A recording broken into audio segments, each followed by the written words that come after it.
Look at me straight. Okay. And then... Look at me straight. I can't do anything straight. I mean, look at me in the eye. Yeah, I was like, you were like, look at me, and I was like, look I literally can't. Just like looking in 3 different directions. Hello, welcome to my channel. My name is hautemesstom, and thank you so much for clicking on this video. If you are new to my channel, or if you're not new to my channel, you'll notice that I have a guest. Today we're going to be talking about makeup artists, how to hire them, all of the stage secrets, I guess, is kind of a good way to put it. So this is my friend Sara Jenkins, makeup artist here in Pittsburgh. I brought her on. I asked you guys to ask questions, and we're going to go through all of those. Welcome. Thank you for having me. I'm really excited. This is like my first time I've been on camera in like a long time, so I'm like a little nervous, but... It's going to be okay. Everyone here is very soft and gentle, so it's going to be all good. It sounds like laundry detergent, soft and gentle. Soft and gentle, isn't it like a MAC highlighter too? Or like maybe. I was like trying to soft something. Gentle, I don't know. It's fine. So if you are new here, subscribe, like the video, and then I'm also on Patreon if you would like to support me there. And make sure you're following Sara on Instagram at, I don't know how to... It's alright. It's Sara Jenkins, like Scooby-Doo Jinkies, _MUAJINKIES. And then also you can check out her website. That's all going to be linked down below. Mm-hmm. But before we get started, let's get to know Sara just a little bit. Yes. So Sara, how did you get into makeup artistry? So it's a bit of a story because I've always loved makeup, but like what introduced me to like professional makeup was actually a loss at a fair, at like a history fair. Okay. So it's a bit of a story. So me and my friend were doing this like big history project. It was this big countywide fair. I'm originally from Boise, Idaho. We put a lot of energy into this project. We didn't even place, and I was in 4th grade. I got like really upset. I was crying really bad. And my mom was like, "You want to go to Barnes and Noble?" And I'm like, "Yeah." So we go to Barnes and Noble, and the first book that I see when I get there is Bobbi Brown's Teenage Beauty, and that was like, it just all of a sudden like the universe just like honed in on that book, and I just like, that's mine. And in that book, she also talks about like makeup artistry. I was then introduced to Kevin Aquan's book, Making Faces, and then just like, you know, over time, just like started to build this love that I've always had. Been doing it professionally now for 5 years. Started at Sephora as like my first introduction to like actually applying on other people in a more professional setting. But yeah, and then here we are. So. And now we're here. Yeah. Now we're here. And we'll get into more details about that later. So what services do you currently offer as a makeup artist? I currently offer just like makeup and hair application and styling. It can be for pretty much like any event. I've worked with like, you know, Girls Going to Prom, worked with Mother of the Brides, like Beyond Bridal, and then also like doing like events and just pretty much like anything that requires a makeup application. I will say I'm not the best at special effects, but I have done a mean Chucky on someone once. Okay. Yeah, we like made a whole gash and like I cut staples and like it was cool. And then I also do makeup and beauty coaching. So that's where I will meet with clients, assess kind of like what their goals are, what they're currently using, where they're at, and then how to get them from point A to point B by like kind of filling in the holes and giving them my expertise in education. So, yeah.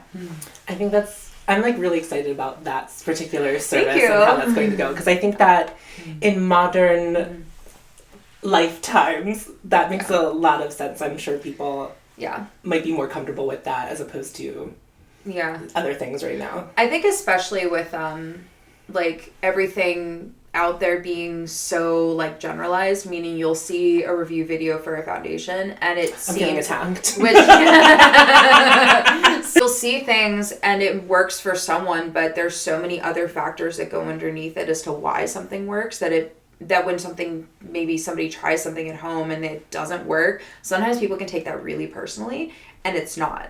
Right. So that's kind of like why I like what I do, because then I'm able to kind of demystify it and be like, listen, it's not personal. We just need to find the steps and the things that work for you. So, yeah, I think that even sometimes as like a creator, when someone may take your recommendation and that doesn't work for them, you feel also like a little bit like, I'm so sorry. Like I worked so well for me. And it's just, you know, it's just different. Yeah. It's a hard thing to learn, I think, as a consumer, like that it's all about you. It's about your skin. It's about how you like to use product that is more important than like whoever your favorite YouTuber is or TikToker or whoever you're listening to for this advice. Exactly. But I will say if you do find someone that all the things check out, like your skin tone similar, your skin type similar, you tend to have a similar routine, that's usually a good indicator that like maybe the stuff that works on them is probably going to work on me. Not always the case, but yeah. Right. All right. So part of this whole process is like to demystify the process of hiring a makeup artist. And Sara has been kind enough to offer her services to my face. This is the first time I've had my makeup done in 5 years. I had it done at Sephora once when I transitioned from doing it at Halloween to actually just wearing it in a general purpose. So I'm very curious to see what your take on my face is. It's not like a threat. It's just like it's not because I feel like that kind of sounds like a threat because it just sounds like it's like I just paint my face all the time, right? And so I'm so used to doing it the way that I do it. So it's definitely interesting as someone who wears a lot of makeup to have someone else take on your face. Yeah. So Sara had a bit of a plan of what she would like to do to me. So we're gonna let her run wild, but we are gonna talk a little bit about hiring, what to look for while we're doing this process. So I'm gonna get chaired up, I think, and then we will get started. All right, I'm seated. Sara was clearly taller than me before we even had her sitting, but I'm sitting on a booster seat. We're really trying to make this happen. You know what? I've worked in crazier situations. So this is a pretty controlled climate, except for my dog who might join us later, but that's okay. We'll get there when we get there. We love the pups, so. Sara is going to walk us through her consultation process and we're going to do that very organically, and then we'll ask more questions that some of you have asked and some that I have. So Perfect. All right. So I'll also go through this consultation process a little bit more thoroughly for those who are watching that are interested in learning how to do a proper consultation process if you're interested in doing makeup. And it could be makeup in a variety of ways, but I'll kind of go through it. So first thing I always ask about allergies. This is one of the most important things, allergies and sensitivities. Now, do you have any allergies or sensitivities that you know about? Just banana. Just banana? Okay. Yeah. So when it comes to when somebody gives me like, okay, I'm allergic to this, depending on what it is, because I've had clients who were like allergic to aloe. There's a lot of aloe in a lot of things. Yeah. Banana, it's not quite as like it'd be very specific. It's very rare, and it's also good for me to know what's in my kit, so then I'm able to say like, okay, based on what told me, I'm gonna go in and approach it this way.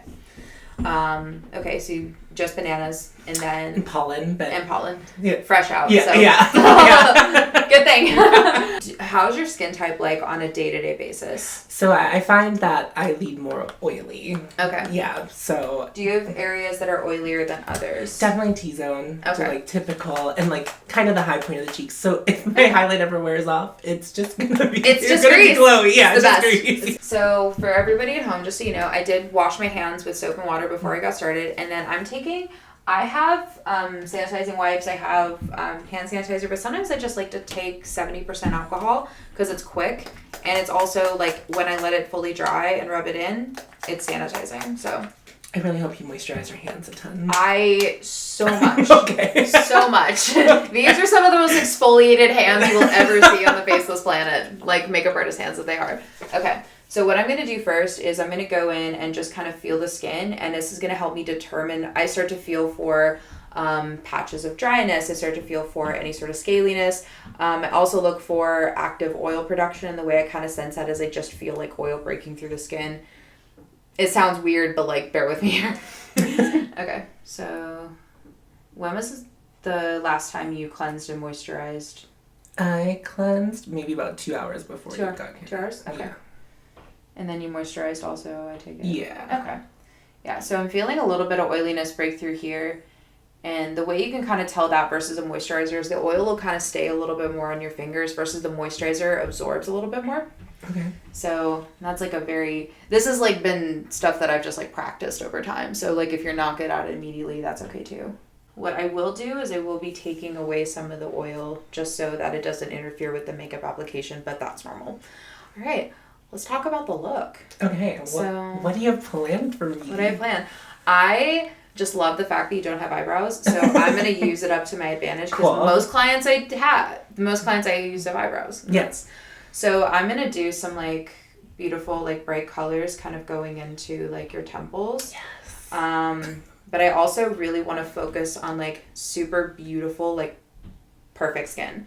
Not perfect in the sense it's like, but I just want to have it be like as gorgeous and as like glowy as possible. So that's literally what I'm going for. So I'm excited. I think a lot of my people like complexion. Like we're very complexion focused people. So they're gonna really love that. They're really gonna love that. Yeah. We love color too, but it's like if the complexion's not right, then what's the point? It's literally complexion makes or breaks like everything that you do. Yeah. So okay, cool. So this is just like a toner. Has a little bit of witch hazel in it, but it's not straight witch hazel because I feel like that can be a little bit drying. Even for someone who's abrasive. Yeah. Yeah. So what I'm doing is just removing that surface oil and any sort of like surface dirt that just we pick up as we just walk around and live life. Yeah. Can I ask you some questions from the audience? For sure. So what would be a reason other than bridal that someone might hire a makeup artist? So beyond like the traditional events, besides bridal that you would think like prom, homecoming, you know, a dance, or just like a gala or something like that, makeup artists can also be really helpful for teaching you a little bit about your face. So whether that be in a situation where maybe you just don't know how to do your makeup and you're like, teach me what you do. Or I've worked with trans women before and in a facial feminization situation where they said to me, I want to be able to present more feminine, therefore, and I don't know how to do that. How do I do that considering that I haven't fully transitioned and I also just feel like I want to just present more feminine? So those are some options. Pretty much just like anything. Like you want your face touched and like put color on it. Yeah. Just hire. I'm not gonna lie, just having my face gently cleansed just now was like that was really good. Yeah. Sometimes it's just that's all you need. That's literally all you need. So. I probably should just book a massage and like really call it what it is. Yeah. I will say a big thing that I really prioritize as a makeup artist is skin prep is like I don't want to say 90% of the work because like there's a lot more than that. You're like I don't have any skill. I just like I just pet your face this whole time. But there's a little riot hair or just my hair. No, that's a little cotton piece from my thing. Anyways. So skin prep is a lot of the work that you do because skin prep is the base of everything that lays on top and your skin is constantly absorbing from the environment. So like you have to think about it that way. So for me, I will spend a little time like doing the skin prep and like also massaging products in because that helps everything to kind of like move in together and, you know, play nice. So. I think prep was always my favorite thing to help with people at Sephora when I worked there. I'd be like, let me grab you under eye patches. Let me grab you like all of the things. Right. Do you need a sheet mask? I got one. Now I'm applying just like a water essence because I took the oil off that's exposing the skin to transdermal water loss. It's not as severe just since Tom already has like a good amount of oil content, but I never want to like just assume that you're okay. I want to put a little bit of extra water in there just to make sure everything sits nicely. When you're on the hunt for a makeup artist, what should you be looking for in a makeup artist while you're browsing Instagrams and websites? Big things. I'm going to have you look up to the ceiling, putting an eye cream on. Big things to look for are, can they work with different types of skin? Close the eyes. And not just like types, but tones, and then also age groups. Pretty much, do they have diversity within them?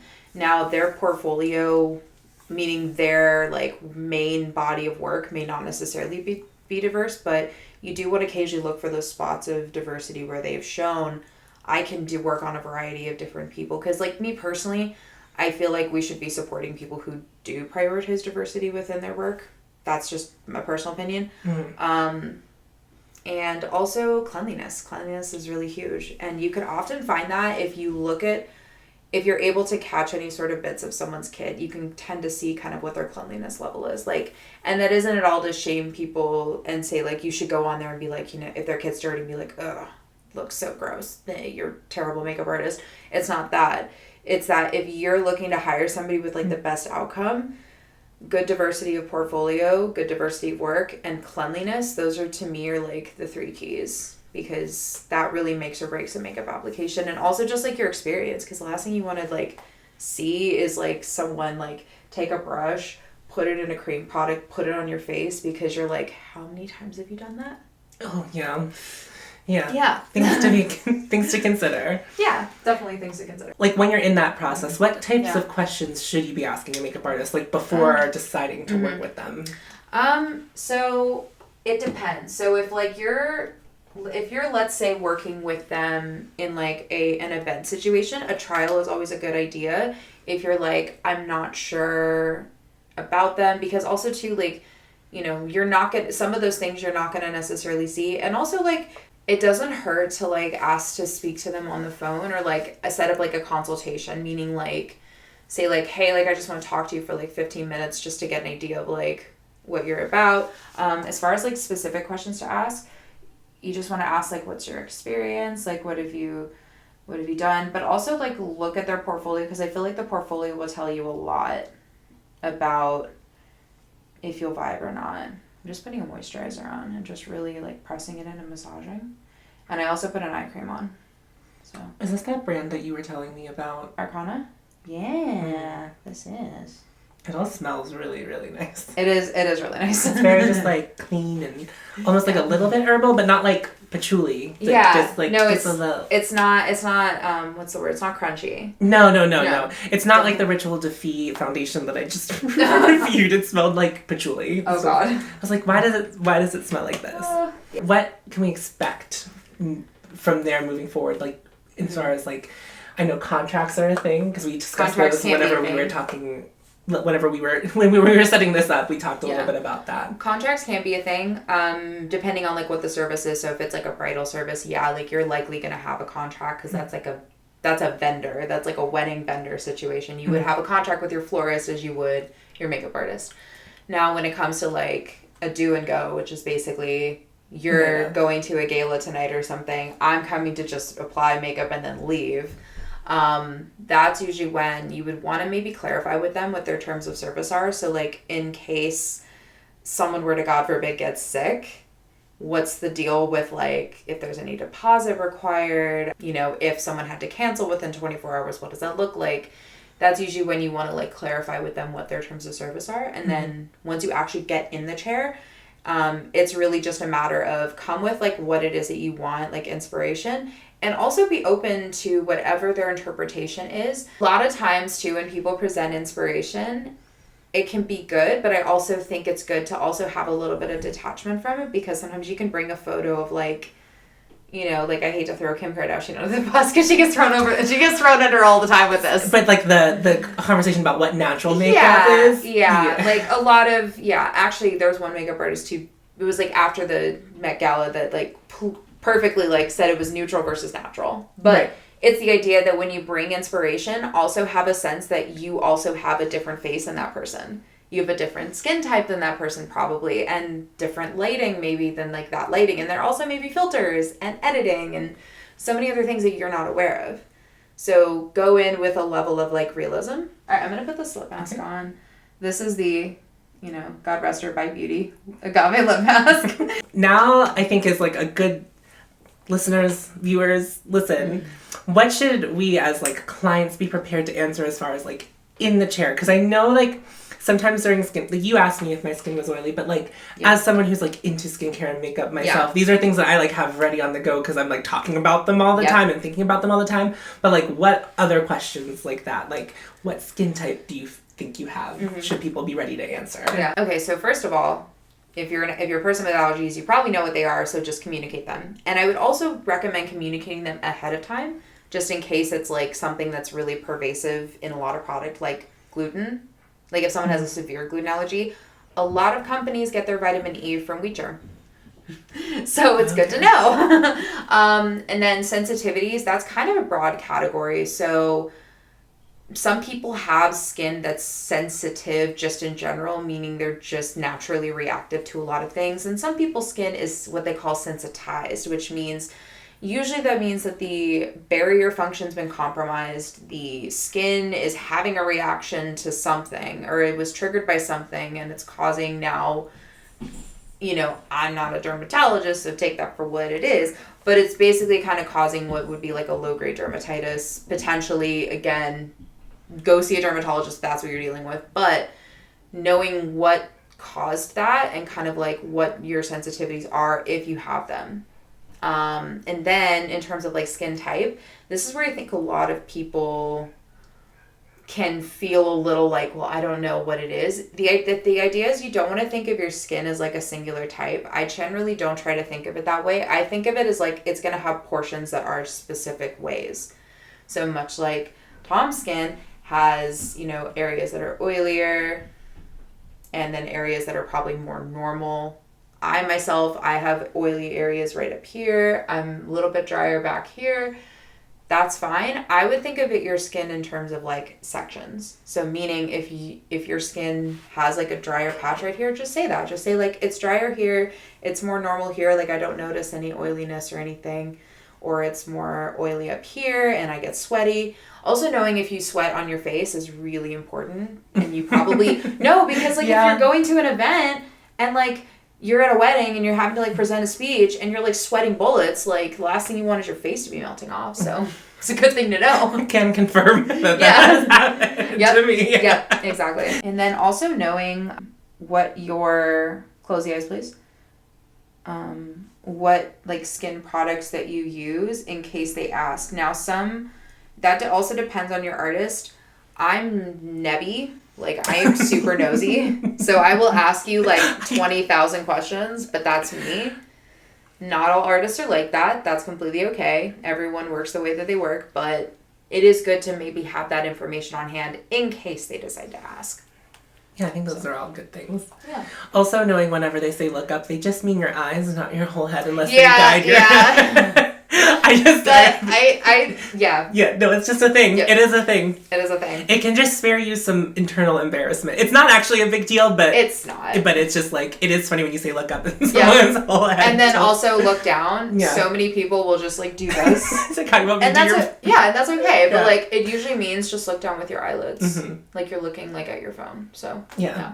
So just pretend your phone's in front of you, which it likely already is. Yeah, exactly. Yeah. What I just did on the skin prep was just like some toner, just remove surface oil, and you already have really phenomenal skin, so like you don't really like I don't really have to go in and do any sort of corrective like exfoliating like on hand, but I just put a little bit of an essence on top that has some hyaluronic acid, and then the moisturizer I used is very light and it has a little bit of like hyaluronic acid in it as well, but I mixed with a little bit of like an oil emulsion, and so then that'll keep transdermal water loss from happening.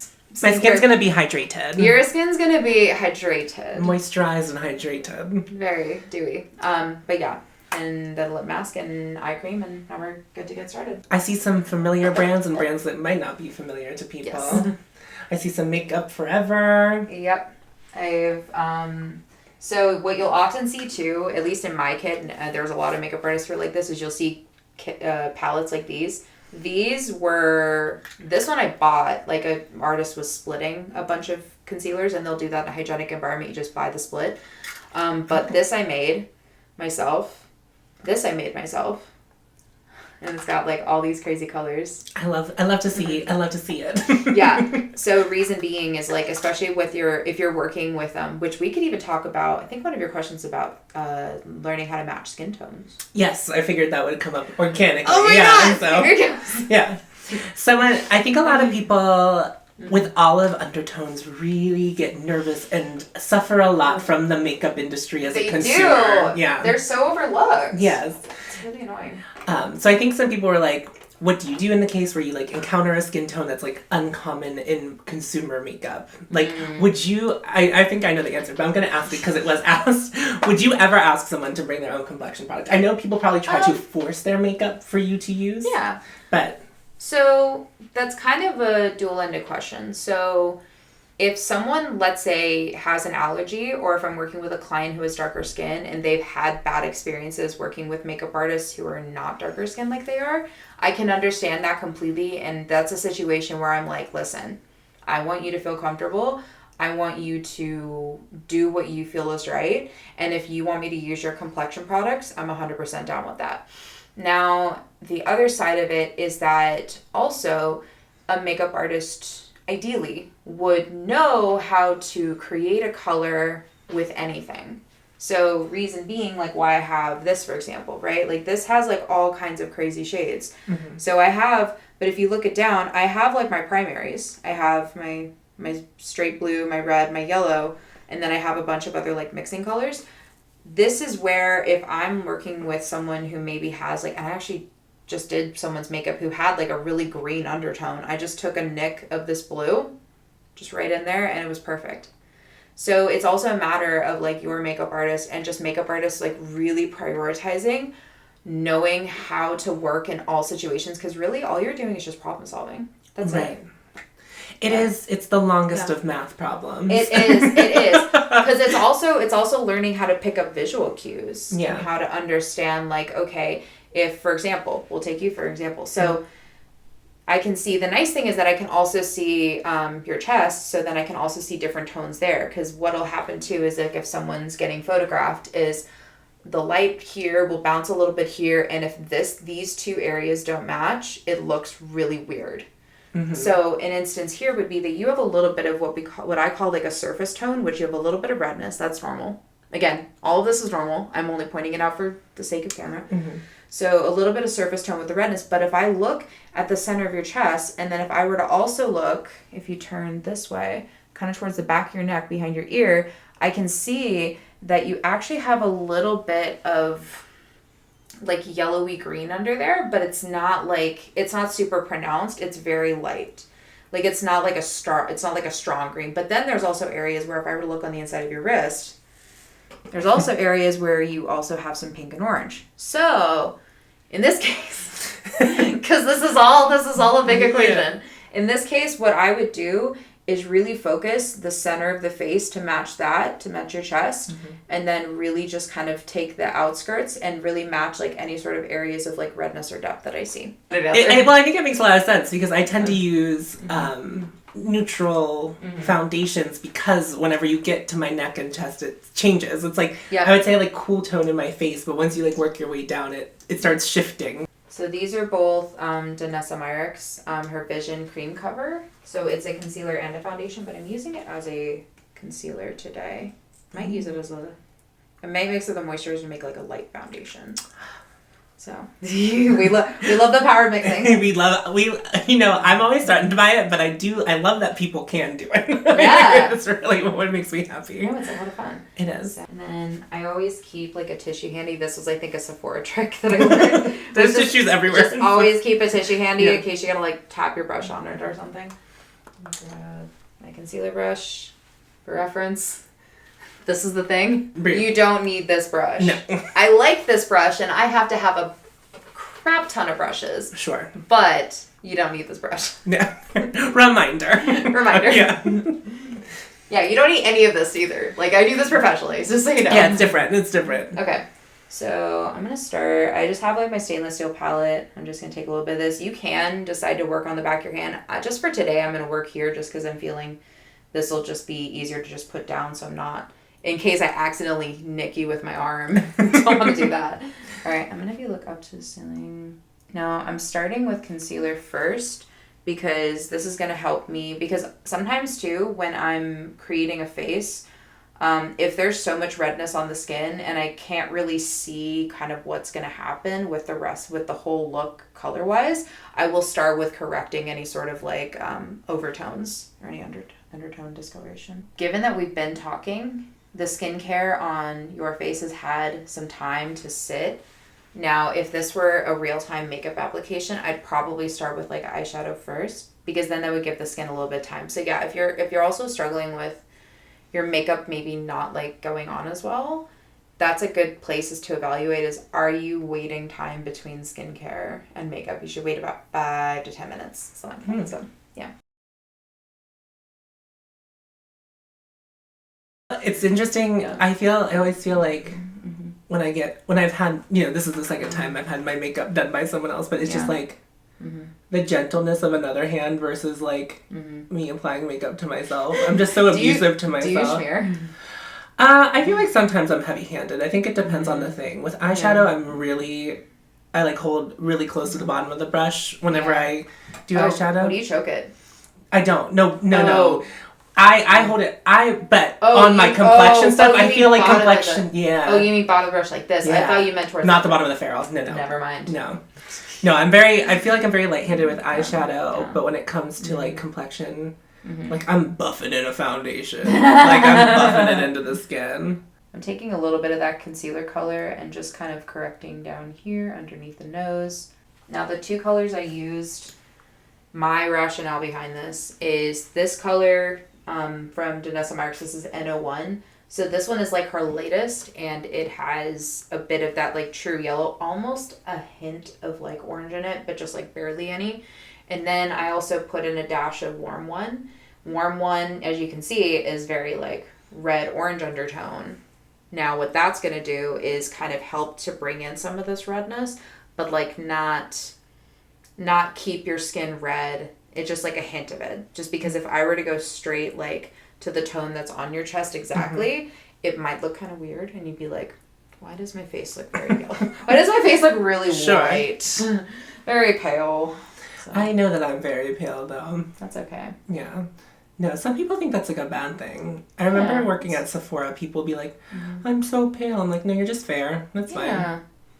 No need to have feelings about that. Yeah. Although I do think that, well, I love that the conversation is always like, ranges don't go deep enough. Yeah. There's also a lot of cases where they don't go light enough either. Yeah. No, I agree. The first shade is like a light medium. Yeah. Or the undertone will be like really off, because you will have people that are very fair and also like green. And that's just their undertone. Doesn't make it bad. It's just how it is. Right. You'll have foundation ranges that don't cater to that at all. Very few for all of undertones, for sure.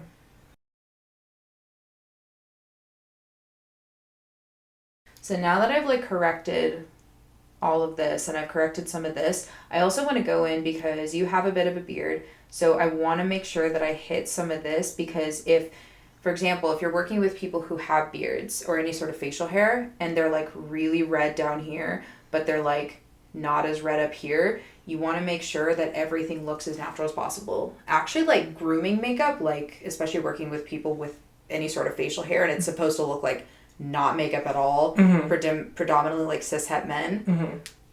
That's an art. That's an art form for sure.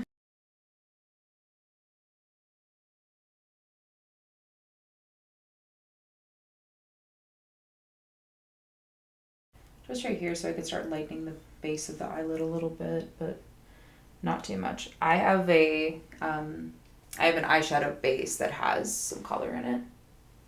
It's the Makeup by Mario. We love her. I haven't used that yet. I was at Sephora when it launched, though. I really like it. That's interesting, because I think as consumers, people were really confused. I'm like, I don't think this is for us necessarily, unless you know what you're doing. So now I'm doing, this is the Makeup by Mario eyeshadow base, and I'm just taking the same brush I've been using with my concealer. There's no need to have one brush for every step of your face. At all. Tell that to my makeup. Tell that to my brush collection. Are you feeling attacked? I am feeling personally attacked. So, anyways, but for those who are wanting to be professional makeup artists, yeah, like a big part of your work is really going to be a lot of your kit.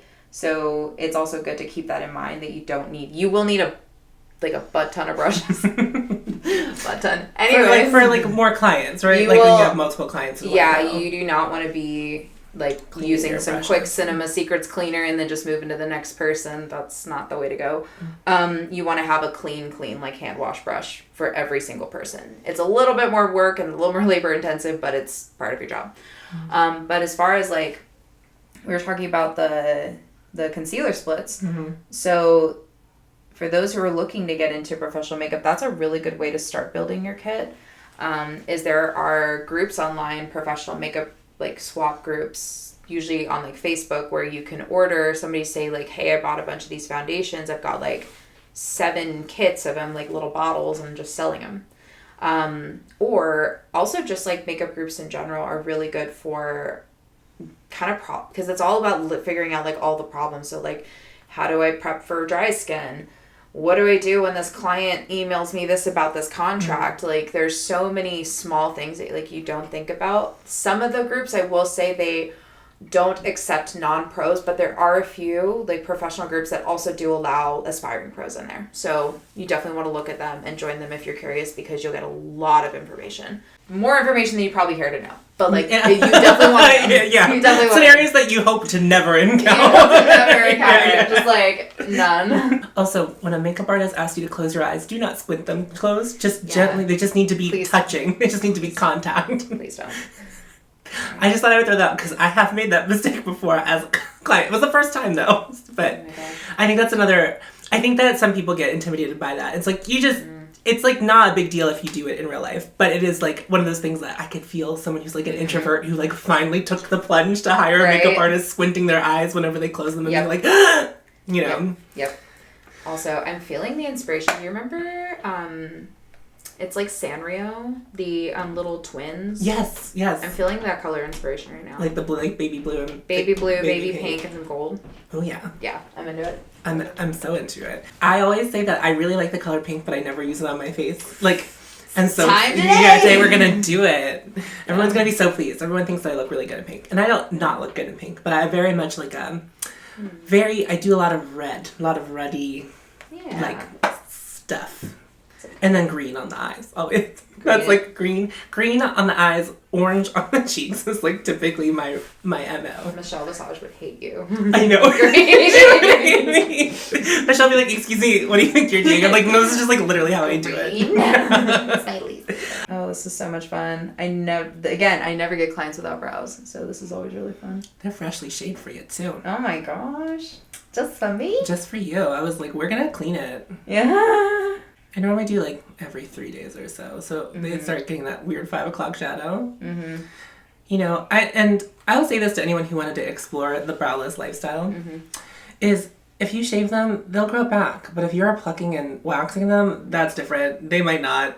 Yeah. So, although I think I might be at the point where I think I could commit to just like waxing them off.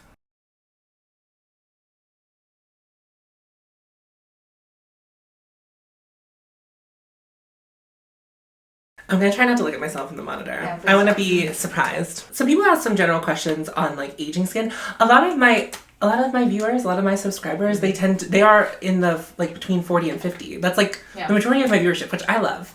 I love that you trust a little homosexual to give you advice on makeup. We got asked about like prepping for skin, like skincare. Okay. So the key with aging skin is moisture and exfoliation. That's the key for a lot of skin, but especially as you get older, your skin, the oil production slows down. Therefore, the potential for water loss increases. So what I mean by that is, okay, you have oil and water in your skin. Now, oil production is genetically factored. Water production is just environmental. So how much you're drinking, what you're eating, what's coming in from the environment, why you notice that your skin is better when it's in a humid climate versus a dry climate, because water in the air. So, but the oil, what it helps to do is keep the water from sucking all the water out of your skin. When you're older, the oil production's less, therefore your skin has a tendency for that water to evaporate out of the skin a little bit easier. And then also too, your cell turnover occurs less frequently. So your skin's going to have a tendency to get more textured a little bit easier, and it's going to have a harder time absorbing product, because then all of a sudden you're going to have this buildup of... When it comes to... So what ends up happening is that your skin has a tendency as you get older to, because it's not sloughing off as well, it'll start to look drier, feel drier, because also then you're going to have this like almost keratinized layer of dead skin cells on top of the skin that's not sloughing off, that you're like, what the hell? And then your moisturizer isn't absorbing because it's trying to break through this layer. So compounding all those things, the way to solve all that is just make sure that you're exfoliating well. I would recommend a more like acid-based or like an enzyme-based exfoliant. You can do a physical if that suits your taste. The reason I just don't gravitate towards it is because it's not consistent. Because you're the one that has to make it consistent.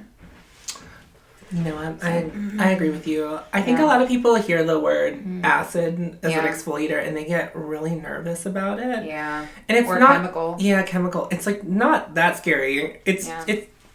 It's fine. You'll be fine. Yeah. Unless you have like super sensitive skin, then you need to be really careful what acids you're using. But like, in which case, I would recommend someone see an esthetician or a dermatologist. So, yeah, you can always do that. You always do that. Yeah. People feel so surprised when you recommend them to see an esthetician. They're like, what are they gonna do? Like, they're gonna look at your skin and tell you what you're. They're gonna tell you everything. Yeah, they're gonna tell you what you need to do. I had just applied to your skin the Charlotte Tilbury Hollywood Flawless Filter just around the edges where most of the glow. Yeah. Charlotte Tilbury on my channel? I know. And now I'm just taking some of this blue cream and just blending it. No, I'm trying hard not to blend it too much with the pink because then I'm going to create purple. And I don't not want purple, but I don't want purple, if that makes sense. I want to just have just a subtle blend of the two. I'm just buffing it out. And also, too, when you're working with blue, you got to be really careful. It's not a color I work with on myself very often. Oh, well, you're getting it today. Listen, like I said, you're doing all the colors that I don't normally do. Mm-hmm. When it comes to doing makeup on more aged skin, the key is you want to find products that are a lot lighter in terms of texture. So you can wear a heavier, like silicone-based matte foundation if you do the right skin prep, but I don't gravitate towards that for older skin clients. Skin prep, of course, like is going to be the key, but then when you actually apply the makeup, you want to make sure you're using things that are light in texture, that are naturally hydrating, and you want to think less. Less is more. I think Bobbi Brown, actually, she still does some of the best like natural makeup I can find. She really excels at working on older skin types.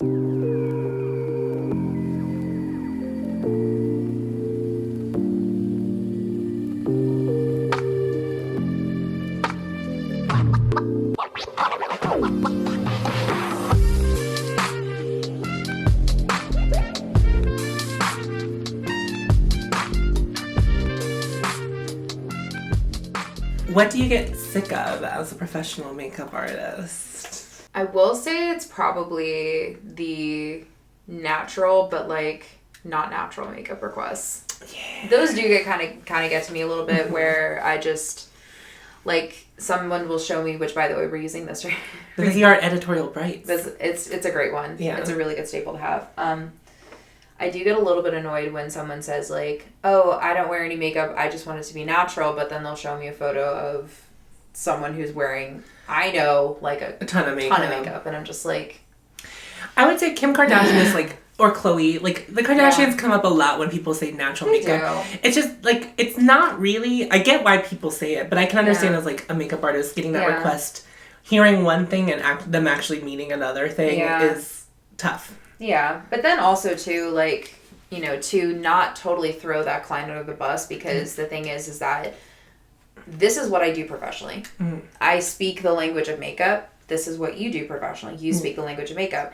If someone is like a dentist and that's what they specialize in, they probably don't speak the language of makeup, or like maybe they think they do, but they like, again, it's my job ultimately to interpret what it is that you're wanting, which is also then asking all the right questions of like, okay, well, what do you like about this look? And show me a picture of when you had your makeup done that you did like. And then that's able to give me more clues of like, okay, this is what they mean. Because I think too, on the same end, and this is, man, I should probably have more Libra in my chart than I do, because I'm so like, I fight for both sides of things. I'm like, but wait, the other side of this. Well, I think it's okay to advocate for clients too, because there are other makeup artists who are not going to have the patience that you do whenever, which is unfortunate. Yeah. And that's honestly like, you know, there's a question there about building clients. Like, honestly, that's the biggest part about building a clientele is you want to have like the patience and the personability to be able to like not get pissed at your client and not take it out on them because it's not their fault. Right. Like, they're coming to you because you're the professional. So it's your job to like professionally suss out the situation and be like, what are we doing here? I feel like the client gets thrown a lot under the bus. You know, yes, there are humorous memes. Don't get me wrong. There are definitely some humorous memes that I've liked once in a while and I do enjoy. But at the end of the day, like, my job is to be of service and, you know, to think poorly and to like think poorly about clients and then also try to provide excellent service to them, I feel like those energies don't match. How does one build a clientele, right? Because I understand that social media is probably like a big component of that anymore, but how else? So it depends on where you want to work. So definitely social media. I'm gonna have you look down like you're looking at the floor. Thank you. Social media is a really big part of it. Oh, that's real pretty. I like that. Sorry. I love whenever you get so into your work. You're it's so great. I just like, that's great. I'm just hyping myself up this whole time. That's You're like, I'm so talented. This is so good. I love it. The vision is realized. Yeah. The way you build clientele is, number one, establish who is your clientele. That's a big question you got to answer. So let's say you want to get into bridal. Okay, like you want to then start having work on social media, which social media, I mean, we all know, huge marketing opportunity because it's also free. If you're just willing to leverage it and you have some fun with it, it's all free. And then also too, just like getting in front of the right people, and that sounds like a cop-out answer, but it's figuring out where to build your clientele. So like, again, if I want to get into bridal, okay, brides like to hang out at bridal shops. Let me put some cards there. Let me, maybe start running some advertisements. And then also a lot of it too is like word of mouth. I would imagine. Yeah. Yeah.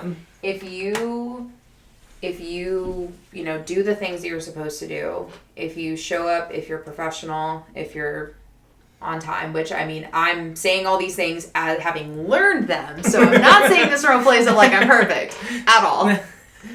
But if you do the things that you're supposed to do, go above and beyond, provide excellent service, you're going to have people recommend you. In the same token, if you also don't do the things and you're also kind of a not so nice person, you're probably going to have people also talk about that. So be aware. Also Facebook, depending on if you're wanting to get into photography makeup, like photographed makeup, or if you're looking to get into bridal makeup, there's always groups. So there's like bridal groups where like brides are looking for makeup artists, also hooking up with like wedding planners, just like making friends with some of the vendors. That's a good opportunity, as well as if you're going to like the photography side of things, more like, commercial, editorial, learning how to friend photographers, set up test shoots. Like there's a whole, okay, for those people wanting to like, let me tell you. All right. So let me tell you. This one's in 3D. This one's in 3D. A friend of mine, Brazil Rain, works in Miami. Look her up. She's awesome. Brazil, spelled like the country, Raine. She's an amazing makeup artist. She turned me on to this. She's from Pittsburgh, actually, but she moved to Miami. She said Camera Ready Cosmetics, so camerareadycosmetics.com has 2 articles that are specifically about how to get into bridal specifically and commercial makeup specifically. And it's literally that. How to be a bridal makeup artist, how to be a commercial makeup artist. The tips in there are a lot more to do with like the business side of it and accumulating clientele. So again, if these tips don't work, the answer is out there, and there's a lot of people out there who've put this information together that you can find. That was a really long-winded No, that was good though. I mean, like if anyone's like genuinely interested in working in the industry, like I imagine Googling and finding stuff is hard. Because it's like, much like me trying to grow my YouTube channel. Okay. It's like you read the same 7 things over and over again, and you're like, okay, but like, what is the actual advice? And I would say like word of mouth is always the best one. Yep. Because then people like they know that they've used you, and they're right. like, oh, like, you use Joe the plumber, I'm gonna use Joe the plumber. It's the same concept. Facebook group, there are, again, professional makeup artist groups there that there's a lot of information. Like, it's so much, it's, like, overwhelming at this point, like, to go through the archives that they have, which is great. Good for you if you're wanting to, like, expand. So, as a professional makeup artist, because I think that we talked about this, and we'll talk about it here so people can hear our conversation. How do you feel about people like me on the internet? People like you? People like me on the internet who talk about makeup and celebrate it. And then people come to you thinking that they know it all. Like, what's your experience with that? I mean, obviously us doing this was I have a lot of respect for makeup artistry. And I can see how it could be frustrating looking at maybe some of the other people who have come up on the internet, those really popular people. Yeah. Getting frustrated with the way they talk about makeup or approach it. I mean, we could certainly talk about the difference between Poppy Brown and, Miss Meredith Duxbury. Yeah. So my perspective is it's where you excel. And I think we even had this conversation when we met up where it's really where you excel. Like, you yourself, you're like, I don't like touching people. No, I don't like people. Right. I don't, because I easily get frustrated by, like, the type of question. If someone was like, I want natural makeup and show me Kim Kardashian, my reaction is not going to be as pleasant as yours. You know what I mean? Like, it's fine. I just know read them really well. You'd be a lot more, like, blunt to the point. Yeah, I'd just be like, that's like, and so I know that the way I want to have conversations about makeup is, like, not so much one-sided. Well, yes, it is. It's like I am talking to a camera by myself normally in a room. Yeah. But when push comes to shove, I'm answering questions in the comments when people are asking them, and I'm going to do it very politely there. But, like, me being client-facing, I also am someone who, like, when I start doing my makeup, it's taking me somewhere. Like, I don't always end up wherever I feel like I've started. You know? Like, and, like, to have to... The idea of, like, bridal makeup always really bothered me because it's like you're doing a lot of the same. Yeah. It feels like as far as, like, what you're doing, maybe not some, like, you're probably doing very different things, like, color correction wise and stuff for that. But, like, the face is probably very, very generally, like, a very soft makeup application with like some soft hints of a color. Champagne. Yeah. Lots of champagne. And I'm like, I could not do that on someone all the time. Yeah. And then to do editorial work, you have to work your way up, and I just was not willing to do that. Yeah. You know, and that's okay. But you really enjoy working on clients. Yeah. So the way I see it is, again, it's all entirely where you excel, and there's room for everybody. Like, I don't like the idea that it's us versus them, you know, makeup artists versus influencers. Like, I think there's room for everyone because we both fill a niche in the market. Mm-hmm. And those are both equally valuable niches. So it's really just a matter of you giving yourself permission to do what you want, and also then respecting other people to do the same. Mm-hmm. Like, if I were to, like, I think the humor, like, again, taking Bobby Brown versus Meredith Duxbury, I thought it was humorous. And I also think, too, that, like, you know, the people on the internet, like, the mob of the internet kind of came for Meredith really hard. Yeah. They came for a little bit hard. Like, it was funny, for sure. But also, too, I'm just like, like, she's also kind of doing what works for her. And also, like, you know, it sells. And I'm like, yeah, the drama of it all. Like, get your coin. Meredith probably sold a lot of those foundations, even though it was something that she didn't understand. She probably also was able to manage an affiliate code, which good for her. Yeah. Like, you know, that's what I'm saying, is, like, you can either look at other people's success as, like, oh, man, like, nah, like, I just don't see the point of, like, seeing other people in a different position in, like, a bad way. It's more so, like, you have to approach it of, like, okay, how do we all work together in this ecosystem? Right. We're all, like, in a big coral together. Yeah. We're all on the ocean floor together. Yeah. Working our own thing. So, yeah, we're all celebrating it just in our own way. Yeah, exactly. And, you know, like, it's also a matter of figuring out, like, okay, if you're deciding, well, which path do I go? Like, play with it, you know? Mm-hmm. Have no attachments, just play with it. And then give yourself the permission to decide that that's not the path you want to go down. Because that's the biggest thing I see a lot of, is people will try to do things for a long time, and it's not working for them. And it's okay to quit. I'm giving you permission to quit. There you go. Yeah. Sarah's solution, quit. Just quit. Just quit. I mean, I can tell you a story. So when I used to work at a salon, and the salon, good salon in Pittsburgh, great salon, I'm not going to say where. I got trained as an esthetician there. And, like, I love skin. I do. I love this industry. I'm a huge fan of it. You know, I'm licensed as a cosmetologist, so it means I'm licensed in all the things. But I just didn't like, you know, like, I much better work for myself. I'm so much better working for myself. And I had to eventually come to a point, even though I was fairly newly into the career, I had to kind of have a come to Jesus moment where I was like, this is not for me. Mm-hmm. Even though I had barely just started. And that was a hard decision because I'm sure my boss was, you know, like, some people were kind of like, you know, ooh, like, we invested time you just you just started. But the thing is, would it be better if I had quit before I said yes? Yes. But I didn't know. So I had to say yes to understand, oh, this isn't what I want to do. So also give yourself permission to quit in any aspect. Let me just kind of give an update on the face. So what I did was I took a mix of, I've got 2 different colors I'm mixing. I do this a lot. I mix a lot of colors. So I'm taking this Mario color right here. It was like this light pale gold. And I mixed it with this... the Mario palette's easy to depot. It was really easy to depot, yeah. I was just curious because he's so artistry focused in his marketing and selling. So. Natasha Denona's crazy easy. Because she just has the little holes. Yeah, just pop them out. I love Natasha Denona. We're friends. Same. Friends of the channel, Natasha Denona. And then and then I also mixed with this this is the old Alchemy palette from KVD. Yeah, before it was TVT. Yeah. Back when Kat was still. But I will say I really so I mixed the green with the gold to kind of get this really pretty softer gold because the gold was just too yellow.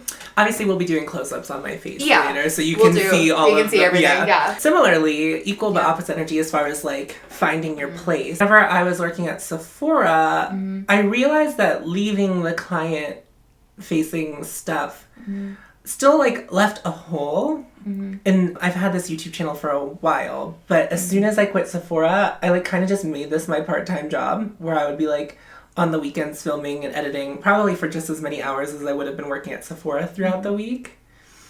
And then this was what filled that hole of where I wanted to talk about makeup and talk about skincare and all of the other things that I really and know a lot about. And that's how I landed here.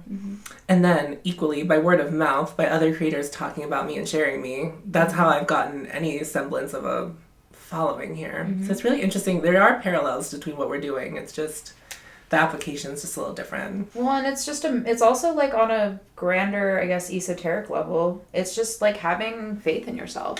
You gotta just when I quit, so I jumped off the freelance cliff twice. Well, now, was it twice or 3 times? Okay. Well, either way, the first time I jumped off the freelance cliff to fully be this is the only beauty stuff that I'm doing, I had quit Sephora a year prior, and because I was working too many weekends, and I was listen, I can't keep requesting off because then it's unfair to you. Right. And then I was working at a restaurant still, but that was still interfering with my life because it was just so much. Yeah. And I had always worked in restaurant or bars or clubs since I was 19, and this was 2019. This is November that I quit, which I didn't know what was coming around the bend. No, none of us did. None of us did. I just decided, I was I'm just going to quit the restaurant job. I, had a car, able to do Uber and Lyft if I needed to, and I just said, we're just doing it. And then I will say January, February of 2020 to me were phenomenal months. I did really well. And then of course, we all know what happened. We all did. We all know. But at the end of the day though, I took that chance on myself because I cared so much. I cared so much more about my happiness than I did about what was safe. Those are hard risks to sort out. They are. Yeah. And not everybody can take them. And I'm not going to say just do it. Just quit your job. I get it. There's a lot of, I was incredibly privileged to be able to be in a situation where I could make it work. But what I'm saying is if you are in that position or if you're able to make it work, just do it. And we are going to talk about beauty school and Sephora later and get kind of into that. All the tea. Because I think you guys will appreciate those candid conversations. Because I actually met Sarah for the first time at Sephora. And I recalled this story to you the other day. Tell for the audience. I was fresh into makeup. I was walking into the Sephora that Sarah worked at. She had this crazy pink eyeshadow, this sparkly hot pink eyeshadow. Yeah. I walked up to her and I was like, what is that? And she was like, I think this is Pink of Me by ColourPop. And you're like, we don't sell that here, but it's only $5. So I was like, okay. And this was when ColourPop wasn't ColourPop. It wasn't a new release every day. This was they only had Super Shock shadows, and I think the lippy sticks were the only 2 things that were in stock whenever I bought that. You influenced. Yeah, I influenced you, and here you are influencing the masses. Oh yeah, the masses. The masses. Close the mouth spray coming your way. It's just a setting spray. So this one, little trick of the trade. This is depotted, but the actual spray inside of it is from Skindinavia. Skin, not scan, but Skindinavia. And they're the same company that makes Urban... You can probably smell. It smells very familiar. All-nighter. Yep. Yeah. They make all-nighter. Now, this is their bridal setting spray. I think their regular and the all-nighter are the same formula. I think the bridal is a little bit different, but the bridal is anti-sweat, anti-humidity, is a little bit of powder in it. So I like to do that over creams, and also the little bit of powder that we've done, because I also don't like a ton of powders in my makeup application if I can avoid it, because I just don't like the makeup to look powdery. No, fair. Yeah, and I want glowy skin, so there you go. We said we wanted that blur. Yep, I also said, like, close your eyes, close your mouth, spray coming your way. That's a little quip that I've, like, created, because also, too, sometimes you'll work with people who maybe have sensory issues, just sensory sensitivities and stuff like that. Yeah. So it's, yeah, exactly. So I sprayed to the side, near the ear, and start working my way across the face. You'll still get sometimes people that are jumpy. That is what it is. But it at least, like, kind of guides them and, like, oh, okay. Especially people who are not always setting their own face with, like, you're not ready for that cool spray. You're gonna be like, whoa, what is that? Yeah, and also sometimes people feel scared to advocate for their own boundaries about that kind of stuff. I guess that's, like, for me, I try to, like, take those things into account, so. I think that's really smart, because I think that sometimes those conversations get forgotten. Yeah. I actually worked on a client who we did some makeup where she has a bunch of scars, and we were creating kind of like what they do in Japan, where they, you know, they put the gold in the pottery to heal the pot, but we were doing it over her scars. Now, because those scars, and I'm not going to go into like the reasons for any of that, but there were some things that were the cause of those that were a bit, like, you know, obviously emotionally heavy. For me, when I was working with her, it was important for me, just like so she felt comfortable, for me to check in with her every so often. Like, hey, how are you doing? Hey, how's it going? Are we doing okay? Like, am I touching you too much? Like, how are we feeling? Like, and that's, I think, another important part with being a makeup artist is you're not just, you know, I mean, yes, you're doing makeup. It's fun. I like it. It's fun. But it's also, like, thinking about the client and, you know, just thinking above and beyond and, like, really reading into, like, their emotional well-being. Mm-hmm. And, like, being able to provide a service that's more than just, like, I'm doing your face. It's also, like, I'm here, like, you know, maybe you're doing someone's face because they just got divorced and they're finally free from their crappy husband or whatever. And they're, like, going out to party. And they want to feel, like, you know, ready to take that next step. And you're kind of, like, the gateway. Mm-hmm. So, or, like, people who, like, bridal. Bridal's huge. It's a huge gateway. You know, like, it's an emotional day. So it's like, it's thinking about in terms of that. It's not just, oh, I'm just here to slap some makeup on your face. Sometimes it's that. But sometimes it's like, oh, I'm here to offer, like, something deeper to help usher you into this new experience. Makeup is not just surface level. I feel like probably during bridal situations, you probably feel like a therapist talking them down off the ledge through the day. Like, sometimes, yeah. A lot of times, too, it's mostly just, like, you're managing the emotions of the environment. And that sounds kind of, let me maybe put it in a way that's a little bit more tangible. How I show up is oftentimes how the other people respond. So, like, if I show up to a job and I'm frantic and I'm, like, and I, you know, like, I've had, don't get me wrong, like, you're allowed to show up how you show up. But also, too, it's nice to be able to just, like, take a moment before you walk in and just, like, all right, I'm stepping in. So let's say I show up and I'm frantic and I'm letting the franticness, like, totally overwhelm me. And then I'm working on the person. I'm just like, what's your skin type like? And I'm being that frantic energy. How do you think that's going to make you feel? Frantic. Yeah. You're going to match the... Exactly. Yeah. You're going to match it. So the way that I approach it is, you know, even if I have someone who's maybe being a little bit more difficult, because you do sometimes get those divas and that happens, you just have to remind yourself it's not personal. Just, you're a professional. Just take it in and just be like, okay, how can I respond that promotes a solution? That's why I'm not client-facing. It does take a special person to be able to do that. Yeah, because I would be like, nope, absolutely not. No. These are the Makeup Forever artist pencils. Ooh, I love that. Also, like, if you ever get your makeup done by me, this is a common occurrence. I will just be like, whoa. Like, I will make visceral noises.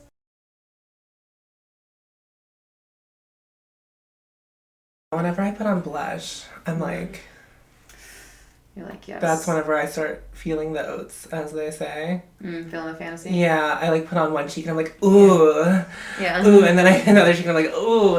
I think I'm very into, like, sculpting my face, so once I start seeing that all come together, that is when I get the happiest.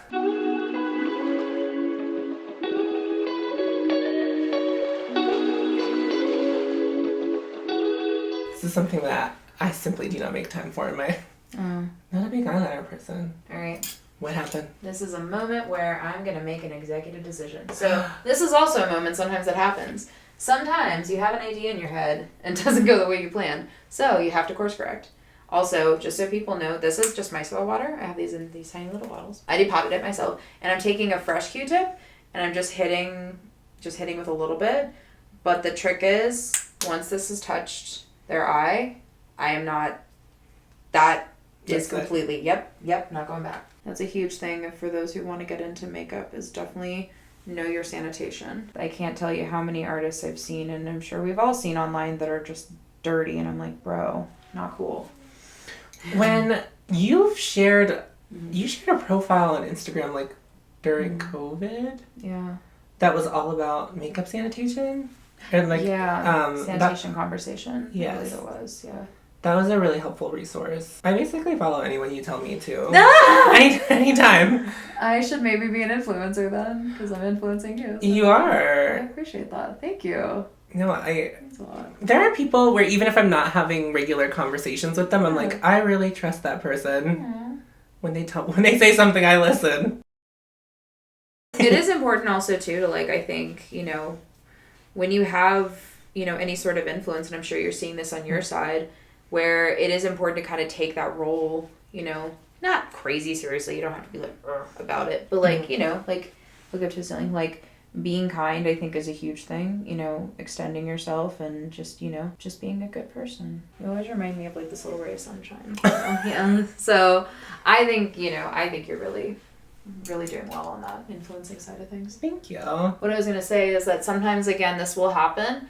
If you like have a mess up and you're like, I need to fix that, don't like beat yourself up. Don't be like, like I should have done better. This is all a learning process. It is. And sometimes you just like have an idea, you start doing it, it's just like, it's just not it. Doesn't turn out to be the thing that you thought it was going to be. I really don't know what I look like, but I am feeling it. Yeah. I can tell. I can feel it in my bones. So I'm just gonna smoke out some of this blue underneath. This is a chaos color. The multi-chromes. I've never used anything from them. I do follow them. They're great. Phenomenal. I have a lot of Cleona. Mm-hmm. I've heard so many good things about them. I want to get some of their stuff for my kid. You can definitely play with some of mine. Okay. If you want to look at them later. Yes, please. Always a joy to have another makeup lover in the house. I know, because you're like, you can talk about the stuff that you just can't really talk about with the normies. Yeah, like even my friends who are sort of into makeup, I'm like, oh, these multi-chromes, you've never seen anything like them. They're so sparkly and shiny. And then they're just like, what? They're like, okay, your makeup looks fine. Yeah. It's like, okay. But my eyeshadow is pink, green, and blue. Mm-hmm. Like, you should be impressed. So say, look at me straight. Yeah. Thank you for clarifying. I was so tempted. Thank you for clarifying, because I was just I was so tempted. So I'm going to look over there. Yeah.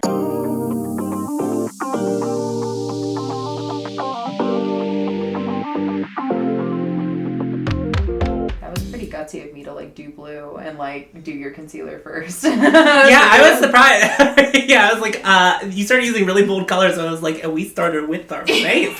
Oh, so that's just me. Like I'm not, again, I don't always do that. Sometimes I start with the eyes first. But also it's a good idea to get in the habit of like learning how to like not create fallout, and that is it's like a bit of an art form in and of itself. I'm not good at that. I always do my eyes first and like playing with my makeup myself. Mm-hmm. Again, I think I previously mentioned I am heavy-handed. Mm-hmm. I am very light-handed. You are. I can attest.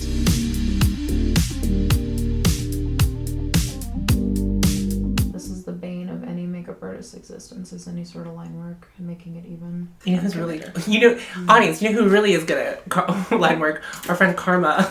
Yeah. He's my god. So good. So good. That's what I love about, and again, I feel like Karma and I are like a really good, like a good like dichotomy, because we're both like makeup artists in the city, but that's also to me like shows you that you can have a lot of people in the same field, but everyone excels at other things. Mm-hmm. Like me, I'm like soft, glowy, like just like that's just my speed. Sometimes I do like crazy colors and stuff like that, but it still has a level of softness to it. Mm-hmm. Whereas Karma knows how to go in and be graphic. Yeah. bold. And that's like really something that like I struggle with. So I'm gonna ask Karma to see if he'll do something similar, because I think it'd be very fun to have him on. Yeah. Oh my god, absolutely. I would be here just to watch it.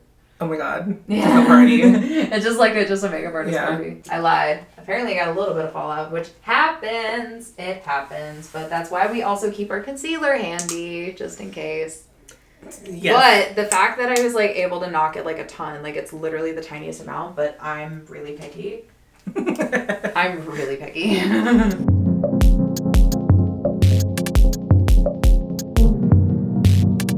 So I'm just gonna slap it on. I mean, I'm just gonna slap on a little bit of foundation just in the outer corners, and then I just need to blush it, and then that's pretty much it. Blush. Do you want lashes? We don't have to do lashes. I don't normally wear lashes. Okay. I think I don't normally wear lashes because I haven't figured out. I can do them, but one time I put on a pair of lashes for an evening, and when I got home, only the corners were still attached. Oh, wow. That's almost the exact opposite of what happens, because most people, the corners is the first thing to go. I have trouble getting them on, like, the inner part of my eye. Mm-hmm. You tend to run a little bit warm, don't you? Oh, yes. Okay. I sometimes, in the summer, have to record videos with a fan on in the room. Okay. So that's also something good to know is, like, when you'll notice, too, when you apply makeup to people, some people get this reactionary, you're not getting it, but, like, some people get reactionary sweat, where you apply the makeup and all of a sudden their skin starts perspiring, and it's like, whoa. Oh, thank God. I think in the summertime, though, it gets a little harder. Yeah. It's a little harder. Mm-hmm. So I'm applying Face Atelier. This is a foundation from a brand out of Canada that most people would know them from Donnie Davies' work in Euphoria, because that's what she uses. Well, now Half Magic Beauty exists. And I'm dying to try her stuff. Are you? Oh, yeah. I love her. The packaging leaves a lot to be desired. Says the beauty snob. I mean, like, it's true. I know. But it's like, even looking at it doesn't inspire me to do the type of work that she does. That is true. So I look at it and I'm like, I was expecting, like, really big, bold, graphic packaging to, like, kind of go with, like, the branding. Fair. And then it's just like, this is all very simple. Yeah, but I think it's also because she's a makeup artist, because when I see, like, something like, even though the packaging isn't stellar, and I will say the colors definitely, like, call you. They're like, well, wow. But, or even something like this, I'm like, oh, there's so much I can do with this, but this is the simplest thing ever. But again, I think it's just perspective on that. Right. I will say, for those who are looking for application tips, brushes pretty much make or break a lot of things. I would say so. I it's one of those things that I don't want to be super snobby about up front, because learning about brushes and learning about going through the process of discovering what you like. Yep. It's expensive. Even if you are doing it as, like, cost effectively as possible, it's still expensive. So what brand of brushes are you? Do you typically use? I've seen a couple different brands pop out. So I use Delium tools a lot, and they're spelled BDELLIUM. It's like Badelium, but you pronounce it Delium. We love whenever someone can pronounce the thing after you see it. I know, like, we can talk about this when we talk about Sephora, but, like, when people would say Laura Mercer, I'd be like, I'm a VIB rogue. Rogue. I'm a VIB rogue. Rogue. That is some Sephora trauma I've ever heard. That's, like, the most Pittsburgher I've ever said is, I'm a VIB rogue. I'm a VIB rogue. But I can't even say it, rogue. Well, you did say Nebby earlier, and I was like, that is regional. I know. It's weird, because, like, you're not even from here originally. Not even a little bit. I use Delium tools, and I also use, this is a Sigma brush. So this is actually a highlighter brush, but because it's a synthetic, I can use it for creams, and I use it pretty much all for creams. But I will also use it for powder blush, because I like smaller brushes because they get more control with applying to other people. Now on yourself, you can just kind of do whatever you want, but on other people, I like smaller brushes because I have more control. I would say that's the way to go, even for yourself when you're starting out, though. Yeah. Because blush is the scariest thing to put on. For sure. It took me a long time to get to the point where I was, like, comfortable. Yeah. Comfortable putting on blush. Mm-hmm. I'm using so this is actually a Temp 2 airbrush product, but I'm using it as a cream. but I'm using it because I think I like the reflection it gives. I mix it with a little bit of highlighter and then blush. I'm like the queen of mixing. I pretty much never use one color on one person, like with anything, because I feel like it gives dimensionality. I've been starting to do that. Mm-hmm. Even if I'm using like 2 different powders, I will use like a couple different blushes to like to sculpt. Yeah. And then I'm going to go in with powder blushes. Oh, for everybody, I made this. Because I made this. Hey everyone. Sorry, I just have to show it because I was so excited. I repressed a bunch of blushes. So this is like 3 palettes in one. You did that recently. Very recently. Yeah. I remember seeing it on Instagram. It was even on Instagram you were like, look what I did. Look what I did. Yeah. Repressing stuff is hard. It's time consuming and it's brutal. It took a lot out of me. It was an energetic struggle, but I did it. Is that the same brush you used for the creams too? Mm-hmm. Yeah, I'm just going in. I don't like to use more brushes than I have. You did say that earlier. Yeah. Because also too, if I'm working and I have like a bunch of people to do and I've got to like get through these spaces, the last thing I want to be doing is like making more work for myself later. And also, you like think about it. You don't even want to clean your own brushes, let alone 7 people's brushes. Yeah, but the way that you just, again, you keep it sanitary is you clean the brushes, like between each client, which means I throw these in a bag and then I clean them when I get home. I wash them. And then I also spray down all my powders with alcohol and then I wipe them down. Because powders are sanitizable, creams are not. So that's where I'm taking everything out with a spatula, putting it on my hand or palette. Even when I'm in a Sephora now, just shopping. Yeah. Does it like... I get triggered. Yeah. Do you find yourself, like, as people are leaving, like, trying to say, like, have a nice day? Oh, my God. I do that all the time. Oh, my God. What did Michael from Too Faced? Yeah. Do you remember Michael? I love Michael. One holiday, him and I got put on greet. And it was, like... Our store was actually busy enough that they had to like put someone on greet, which is like not always that common. And I do believe this was in COVID era. Michael was telling people as they were leaving, he was like, have a nice egg. He was just like saying random stuff to people, and everyone would just like wave to him goodbye, like he wasn't saying really weird things. So I was like, they really can't hear you. They just see that you are acknowledging that they're leaving. That is so funny. Have a nice egg. Have a nice egg. I always think of It's Always Sunny, like egg. I'm gonna pop a gloss on you, so I don't have. So I will say my gloss selection's a little bit like I feel like you have like sparklier, pretty glosses than I do. Oh, I like. Well, listen, it's your vision, not mine.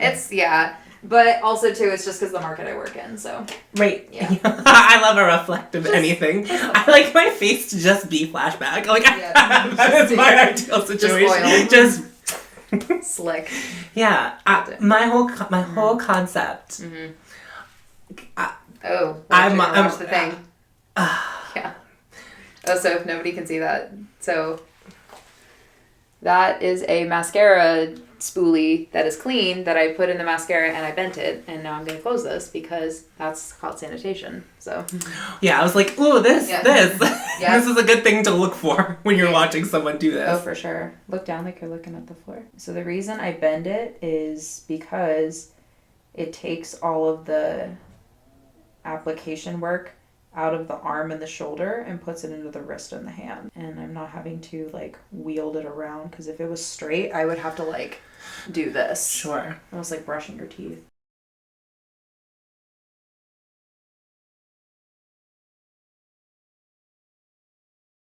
I'm gonna take the Charlotte Tilbury Fair setting powder because this is the glowiest setting powder I have. So I'm just going to set in areas where I just want to reduce a little bit of shine. And it also, I don't know what's in this powder. It's pure magic. It just like blurs the crap out of your face. But like it doesn't look weird or gross.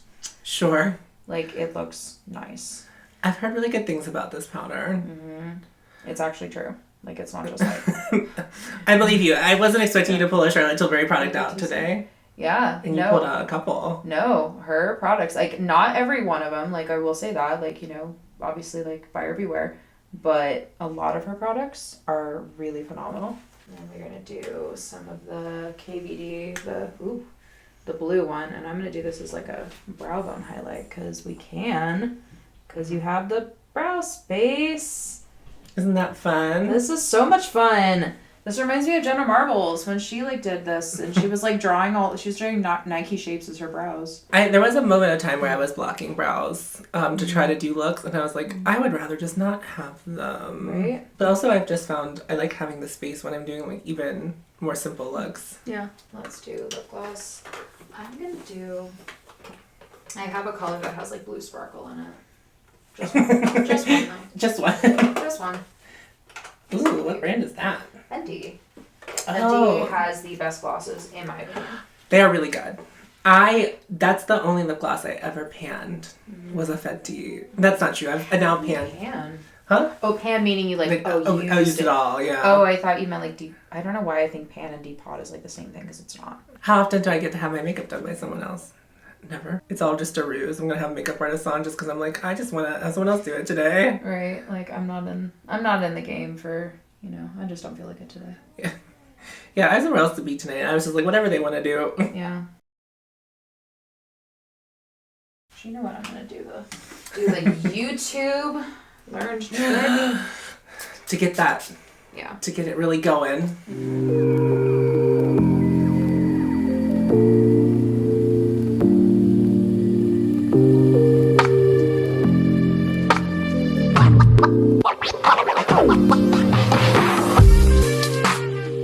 Alright.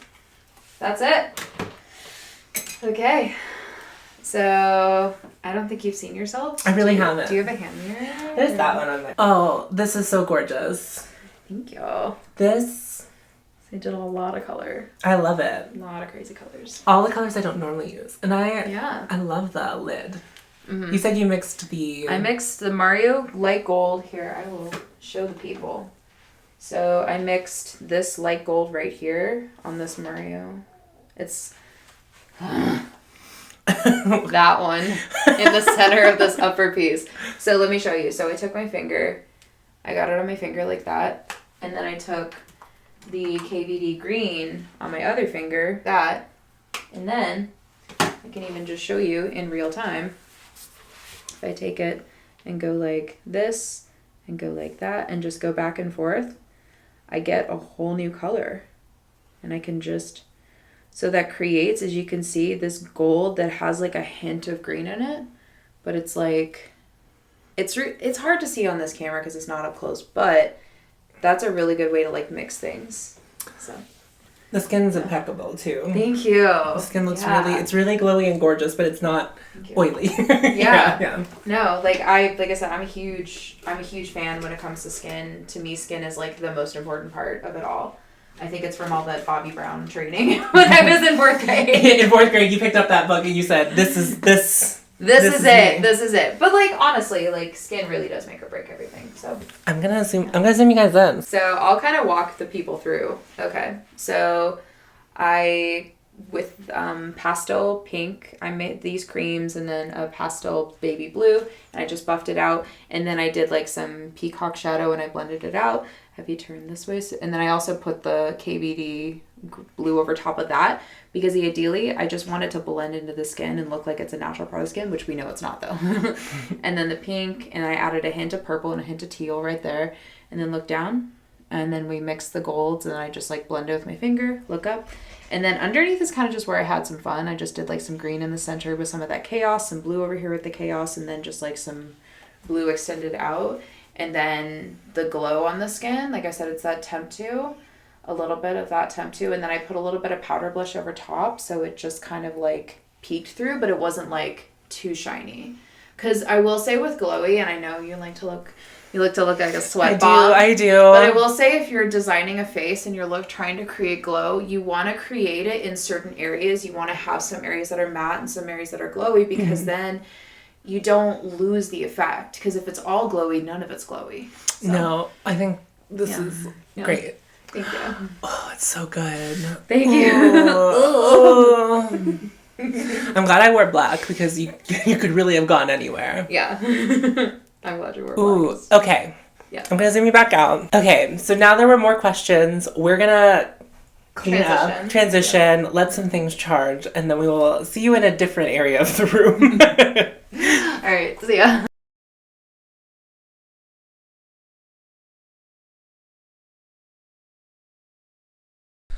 All right, now we're in a podcast setting. Thank you for doing my makeup. Yes, you're welcome. I feel fun and flirty. I see, that's like my brand. Fun and flirty? Fun and flirty, yeah. So in this portion of things, we're going to talk to Sara about her view on the makeup industry as a consumer, answer some more questions that were asked of us. And so I think the high points are we're going to talk about you as a consumer. Let's talk a little bit about beauty school. So I think there might be, I don't know if it differs in any state, but technically you don't need a license to do makeup. So I feel like that's a very big gray area. that's a loaded question. Yeah. It depends on the state. Right. So in the state of PA, from my understanding, I've actually heard the opposite. I've heard you do need a license to do makeup, whether it be a cosmetology license or an esthetician license. But there are states, like I've heard Oklahoma offers I think it's called a cosmetician license, or it's just like a makeup only license, meaning if you don't want to bother with any of it, that's all you need. And then there are some states like Florida where they're just like, we don't need anything. So I mean, yeah. Florida, God bless anyone who's getting beauty procedures done in Florida. Literally, you don't need a license to do any of it. You don't even need to be licensed to do hair or nails. I'm dead serious. I knew that it was lax. Yeah. But they basically in beauty school, and we're in PA, but they were like, you can transfer your license to Florida. It doesn't matter. Like, Florida is like the wild, wild west of the beauty industry. It literally is. And not at all to shame beauty practitioners in Florida. Because, again, friend of mine works as a makeup artist there. She's brilliant. I would say just be more be very, very diligent about your hunt for a special person, like a specialist down there. Look at the reviews really thoroughly. Yeah. Fun fact. Yeah. Sarah and I have just kind of bumped into each other over the past few years. And now we're friends because we did this. I know. Yeah. Now, cross paths many times. And now I'm like, and then I was like, do you want to be on my YouTube channel? And she said, yes. And I was like, yeah. Perfect. Wonderful. I have trapped you and you now are my friend. You are not leaving this basement. At a charity thing, we ran into each other. But then in COVID, masks on, we met each other back in beauty school. Yeah. So when did you start beauty school and what happened? God. All right. So I signed up for beauty school October of 2019 with the intention of going March of 2020. Do we even need to know? But then I started March of 2020, and then of course, all that happened. So, I mean, yeah, that's how I got started. Same. And then I started going to school full time because I was a part-time. I was an evening. I feel like I bumped into you really late, even though we were going at the same time. Like, I feel like I ran into you for the first time at beauty school, and then a couple weeks later I was done. Yeah. I mean, your program though was much shorter. It is, but like, I swear, like I saw you and I was like, I can go talk to her. She can be an ally. Like, I can go on breaks. I can go find her. But then I realized like your breaks are not congruent with mine. Your days were always longer than mine. In the state of Pennsylvania, I am just a licensed esthetician, which means that I can only perform skin services. If I wanted to do a client-facing service, it would be like skin and makeup. It's like all I'm allowed to do. And so I only had to do 300 hours of school in the state of PA. Now that differs state to state. So we're talking like specifically about Pennsylvania's licensing. Yeah. So you'd have to do some research of wherever you live, what that looks like if you were interested in beauty school. But esthetician's always going to be a shorter program, but it's going to be longer in some places and shorter in other places. Yeah. You got your Cosmo license. I'm a cosmetologist. Was that so you could do hair on set too, and so you could kind of be like a one-stop shop? Yeah. So I'd consulted with a few makeup artists about that decision because originally I was going to go to esthetician school because I thought, oh, I do makeup. Let's just do the thing. But the thing is also when you get hired, oftentimes you are asked to do both hair and makeup. And like, don't get me wrong, like I don't need someone to like totally teach me how to use a curling iron. Well, no, I take that back. That's kind of discrediting hair artists out there a little bit. What I mean though is I can work a curling iron and a flat iron, but also, it felt more aligned for me to just do the whole thing because I was like, I could decide to also do hair under the table on the side. but it just, I don't know. Like, I wanted to just make sure that all was like, it was all copacetic. That makes sense because Yeah. I think some people want to be makeup artists, but yeah, you often get asked to do hair along with it. And then if you can just do it all and sell yourself that way, You might as well. Well, and then some states do offer, like, I think California, and don't quote me on this, but this is what I heard through the grapevine. Hearsay. I heard that California also offers like a strictly hairstyling license, meaning you are not working with chemicals, you are not working with texture services at all. Just like doing blowouts, braiding. Just blowouts, braiding, updos, that's it. Which honestly, I feel like if beauty school as a whole was going to go in any direction, I feel like breaking things up would be even more. Yeah. Way better. Yeah. So what did you think about Okay. What did you think about beauty school? What did I think about beauty school? I also think we should really clarify this. There's like, you need to be licensed in one of these two things. Being a makeup artist is like separate from being licensed as one of these two things. Oh, 100%. For sure. Like, you can go to beauty school, take the mud course. Makeup designery. I will come for you until the day I die. I was traumatized, babe. I hated it. I have whole opinions about that course, but we can get to that in a second. Yeah. So the deal is you can go to school and get licensed, but does it mean you're actually good? No. I think I wanted to make that clear is like, yeah, we need to be licensed in order to like touch people appropriately and like have that education behind us. But it's like, not, it doesn't mean that we like you come out the gate being like a makeup artist, I guess. Talented or skilled or anything. And of course, like, that's not to judge anybody who comes out and that's all the education they have. But the onus is then on you, like, and I think to do it. So someone did ask about like, do you feel like beauty school was kind of just a means to an end? Yes. Yes, absolutely. I don't know if I had to hesitate on that. No, I will say through the aesthetics course, I don't know how much of the skin stuff you guys got into in the Cosmo program, but like, it's all stuff you guys probably already know if you're into skincare. Like, if you have gained any interest in skincare and like read things and watched things and researched things yourself, it's gonna be like about the same. Like, I think I maybe learned a handful of extra things being in aesthetic school, and like, sure, I got to try a microderm one time. Like, everything got like, because it's so short, the skin part, it's like you got to try everything one time. So like, we're doing a peel today, and that would be like the only time you do a peel, except you would do these god-awful body scrubs 20 times before you could graduate, and no one liked them. No one liked getting them done to them. No one liked performing them. There were these awful wet tubs. They're like, this is really luxury. It's like, it just sounds awful. In your head, you like look at that and you're like, that's gonna be a relaxing experience. It's cold. It's wet. It's just like, and then they wrap you in a potato foil. Like, it's just like, it's so.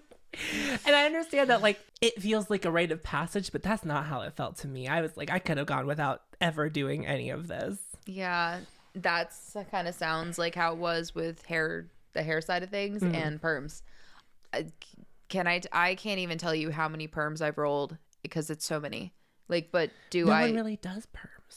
Well, I mean, I will say that they have made a comeback with like the partial perm with like with little boys. Like, they're getting like the perm on top of their head and then like shaved up on the sides. But most services now have a lot more to do with like, if it's any texture, I mean, you're gonna mostly see like smoothing, like Brazilian blowout services, right? Or like relaxers, or, you know, like maybe the occasional perm. But again, it depends on your clientele. But what I'm saying is we could have had so many more lessons on like, let's try some new like highlighting techniques. Let's try some new, like, you know, let's try this like underpainting thing where we like create like a balayage pass, like some sort of cool like balayage pattern, or like a new way to do foils or whatever. Some of those terms were also makeup terms. Sorry. I'm like, it's been a minute since I've been in school. But we didn't. Yeah. But we didn't. Like, the thing is, at least the way our programs went, they were setting us up to pass state boards, and that is all they wanted us to be able to do. So they're like, and they would like literally give you like 100 questions, or like these some assortment of these questions will be on your skateboards. Yeah. Like, exactly. And that was like, they're just prepping you so that they look good. They have like a good rate from people who graduate the program and then also get licensed actually. But then they also try to follow up to see if you're working in the field, which I think is funny. Have they called you? No, they haven't called me yet. Oh, they tried to call me. I mean, I didn't answer. I'm not going to like spoiler alert. I think they already knew that I was working in the field in some way. So, because I mean, I came in and I wasn't shy about the fact that I'd done makeup professionally. I made the mistake of mentioning that I worked at Sephora. Why was that a mistake? Oh, because when it came to makeup, everyone wanted to partner with me. Oh. And I was like, I don't. Yeah, I was like, I don't want to teach you that all of this doesn't really, like, it makes sense that it doesn't. Like, that's so funny because, like, the same thing happened to me, but I actually, like, got a lot of joy out of it. But I think it's because I like. The client facing. Yeah, I do client facing things. So there you go. Yeah, because it was COVID time, we got away with a lot of not actually working on other people. Like we were in lockdown. We came out of lockdown, went right back to school. So everyone was like a little bit weird. No one knew what was going on. So like there were face shields and like we weren't really allowed to do facials on each other. It was like a really bizarre time. Yeah, you went to school during like the worst time to like probably go to school for aesthetics. But also I just could tell, even if I was doing it in real time, I probably would have hated it more. Like I got to use rubber faces for my makeup stuff. And that was like, there was no better solution for me going to beauty school than to have a client that could not talk to me. There you go. So that worked out for me. Practicing the craft yourself is like a majority of it. And then whatever, if you want to get into like peels and I'm assuming like chemical stuff where you want to learn higher education, that's like more on you. Like you have to find someone who's going to teach you that. Yeah. Our school does additional education if you want it, but it's also, I think, I'm speaking for myself here, but I had such a bad time that I wouldn't even go back there, even if it's not them teaching. It's not a place that I would want to further my education. It felt so retro. Just the whole vibe of it was so just like aged. Yes.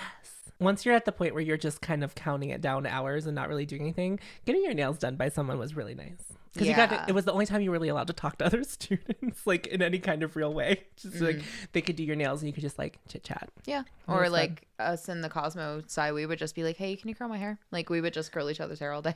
That was it. Yeah. I didn't touch a single real client. For people who don't know, at least in the state of PA, cosmetology, we learn all the things. I think we may have said that earlier, but anyways. Yeah. So there's like, so skin, nails, hair. And skin includes also waxing services. Yeah. So we also did some waxing as well. And I found out that I like my face waxed.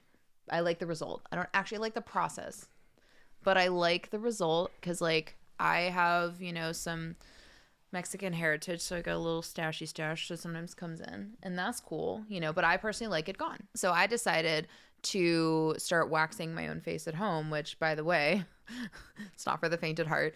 Waxing yourself is hard. It's hardcore. It is hardcore. Like it's pretty punk. So waxing yourself is punk. I'm not even gonna disagree. It's so punk. So, but I decided to watch because I was like, YouTube's a great resource. I was watching a bunch of videos on like people who wax professionally and say like looking for tips and tricks on like how to make the face waxing better. And like I've noticed a common thread amongst waxers: they literally give no fucks. No, they don't. They're punk. Yeah, they're punk. They are. Yeah. If you ever get waxed by someone, they are so if you're concerned about your body, don't be. They're not even looking at you as if you are human, to be quite honest with you. They're going in just getting the hair out. Yeah. Waxing wasn't for me, but the Brazilian wasn't the reason it wasn't for me. I just like hated it. Yeah. I don't know. I found out that a lot of it was for me. I had a very specific interest about going to school, and it was to learn like peels, which you don't really learn that much in school. And then we did microderm, which was like kind of interesting, but like I would want to get into lasers and that. That's like much more education that I'm willing to do. I'm done. I've hit the cap on my beauty education, like what I'm willing to pay for. Someone did ask about lip liner. Do you have any lip liner tips for a red or brown lip? Steps to apply, prevent bleeding. Red or brown lips, like the natural colors, red or brown base, or you want to do red or brown? I think like they're looking for like a standout red. Like how to do lip liner. Yeah, like what's a good application method? Okay. Like, should they use a brush or should they? You know, you're gonna need a few different things. So Buckle in. So here's the deal. I'm gonna just talk about my philosophy on a bold lip real quick because there's an actual philosophy behind it, in my opinion. If you're gonna do a bold lip, that line should be really nice and crisp.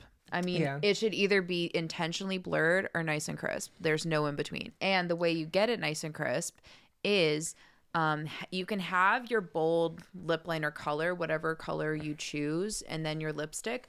But also, too, I feel like people underestimate the power of a nude lip liner with a bold color. And let me explain why. I actually taught this trick to a coaching client of mine where she has smaller lips and she doesn't like to overline at all. She likes to keep it very, but the problem for her was that when she would apply the lipstick, it would just immediately go way outside the line. So I taught her the trick that I sometimes do, where I will take the nude lip liner, I'll line the lip so where I want it, and then I will take the lipstick intentionally just beneath the line, and then I will use either a brush or the nude lip liner itself, and I will take it and I'll move the lipstick to meet that edge. But because I already drew that edge, now I know where I'm going. And it also softens the line a little bit. So if you, let's say, didn't want to have like a hard... Let's say you wanted a little bit more forgiveness in your bold lip line. That's a really good way to do it. Is where, So again, if you draw, so if the line is here and this is where your lip is, you take the lipstick to right about there. So just beneath it. And then you take either a brush or the pencil and then you just gently glide it over top of that. And that's how you create like more boldness. And then also have like a concealer with like a brush handy if you need to clean up the edges. So. There you go. That. I think that when you really want to do a lip like that, it takes more work than you. It takes more work than you imagine. Yeah. And I also recommend that people, if you're going to do a bold lip, and this is what I always do with my clients when they're doing a bold lip, is pick the star of the show, meaning you can do a bold eye and a bold lip together, but don't do your blush until you've done both of them. Because then you can go in and be like, okay, I don't need as much blush as I thought, or maybe I just need a little bronzer. And then you're able to have the face have balance. So I should follow that rule. But also more is more. Yeah, well, I always do this thing where I like do a heavy eye and then like I'm gonna do some heavy blush. And then I get to the lip and I'm like, well, I guess it just has to be like a nude gloss or gonna just put me in a 10, yeah. Out of the people, this is a question from a viewer. Yeah. Out of the people you went to school with, how many people? I'm wondering, I guess this is probably more, I think they were assuming that like makeup school. Okay. But like how many people are makeup artists out of who you went to school with? Because I know a lot of people probably went into hair because that was probably what they were. Yeah. Well, actually, at least in my class, we had a surprising amount of girls who got the cosmetology license because they wanted to do nails and skin, but they didn't want to do hair. So, or they just want to do nails with maybe some eyelash extensions because also if you're going to do eyelash extensions, you need an esthetician license. So that's a new rule. Yeah. Yeah. That's like a relatively new rule to our state. Yeah. The conversation around eyelash extensions in our state is so bizarre. It is weird. Right. So chill. Hey, cutie. You were doing so good. You were. It's okay, though. Not a lot. I mean, I think a couple of them took interest in it, but I think it's the path from school to actually being a makeup artist that I think for some people can be tricky to figure out. And we can even go into like how you would make that jump. There's a few different pathways you can take. So again, I got lucky because I was already doing makeup.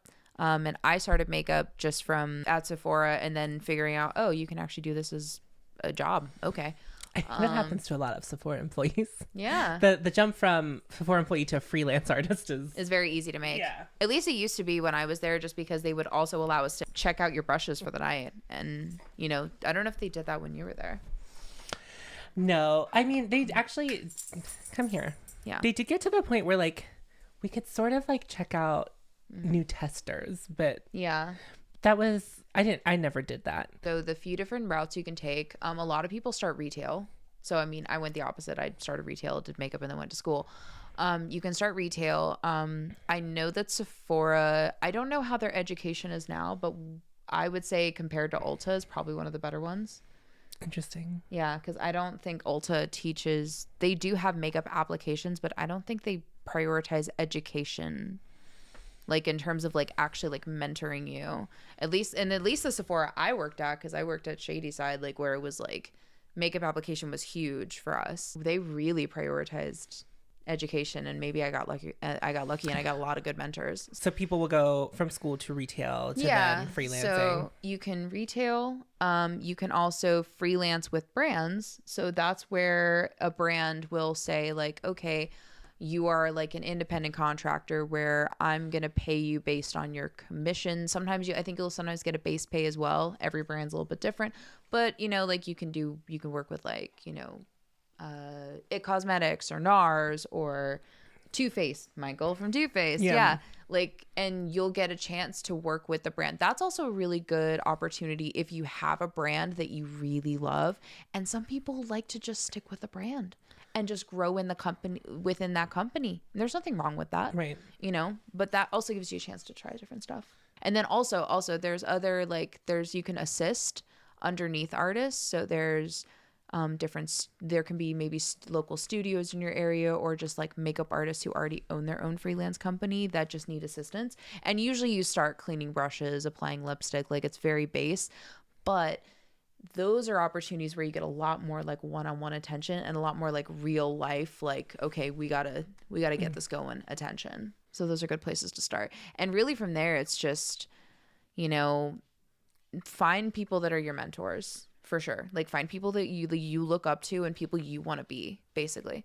You know, honor that mentor-mentee relationship. You don't take advantage of it, but also like lean on them, because, you know, like I love when people come to me and be like, hey, like I want to get started with this. How do I do it? I'm like, I'd love to help you because I wish someone would have helped me. Yeah.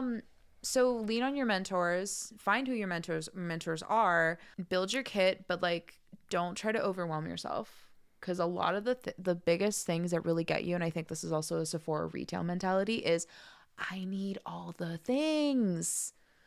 And that goes into consumerism and so many other layered conversations that can be had. So, and then just, you know, learn about your sanitation, get the appropriate licenses if you need to and if you can. And I also am putting this star little asterisk in here that I also understand some people don't have the privilege to get a license. I'm not a snitch, so I'm not gonna like, you know, be that person that is that person. But if you have the opportunity to get a license, get a license. Snitches get stitches. And honestly, just like mind your business, especially if the person is like it's like doing all of the things. It's just like, but yeah, like, and that, I mean, that's a whole discussion that could be had about like, you know, like hair braiders. I mean, that's, you know, like, right, because that's all they want to do. Yeah. And there used to be a hair braiding license. I don't know if there is anymore in the state of PA. But yeah, that's a whole conversation about like, you know, inequity and all kinds of things, which I'm a pro equity person at this channel. I don't know. Yeah, I'm same pro equity. So I forgot to mention, when I was doing your face, I was using a little triangle sponge. If you ever see a makeup artist use a beauty blender and they don't give it to the client or they don't throw it away afterwards, run. I have hard opinions about this, okay? Because sponges cannot be sanitized, and I refuse to believe any other way. If somebody is just washing their sponge and then deciding to reuse it on clients, that's fucking disgusting. I will agree, and that's also like state law because it has pores. It has pores. It has pores. You don't. Just like the strawberries. I will die on this hill. Like, no, I agree with you. I didn't even think about that being a thing, but I think if I was getting my makeup done and someone pulled out a reusable sponge, I'd be like, is that new? I would have to see them open, like getting a piercing or a tattoo. I would have to see that opened in front of me. Yep. Or you could go to Shop Miss A, sells the AOA sponges. the little like egg sponges that are similar, and you can buy them and they're cheaper. And like, if you really like the beauty blender, just buy, as a makeup artist, just buy those and gift them. Like, if you really are so hard set on those, and like, no judgment, but there's no excuse, in my opinion. I agree with you. Okay, cool. As a consumer, how are you feeling about the makeup industry right now? I have a lot of nuanced thoughts with that. So here's the base of it, is that I'm a makeup person. I've always been a makeup person. I will always love makeup. the thing that always did concern me, I think even as a child, and I think I kind of just knew this ahead of time, was the disposability of everything. That really just kind of didn't sit well with me. And then as I've grown in my career, I mean, it's become even more apparent now, because the intersection of making things sanitary and also sustainable, that's a hard intersection. Like it's a hard intersection to meet, because, you know, we'll take the reusable sponges as a great example. Yeah. Like reusable sponges would be ideal because you're reusing them. You're lessening the time or the amount of things that are going in landfill, but is it sanitary? No. Right.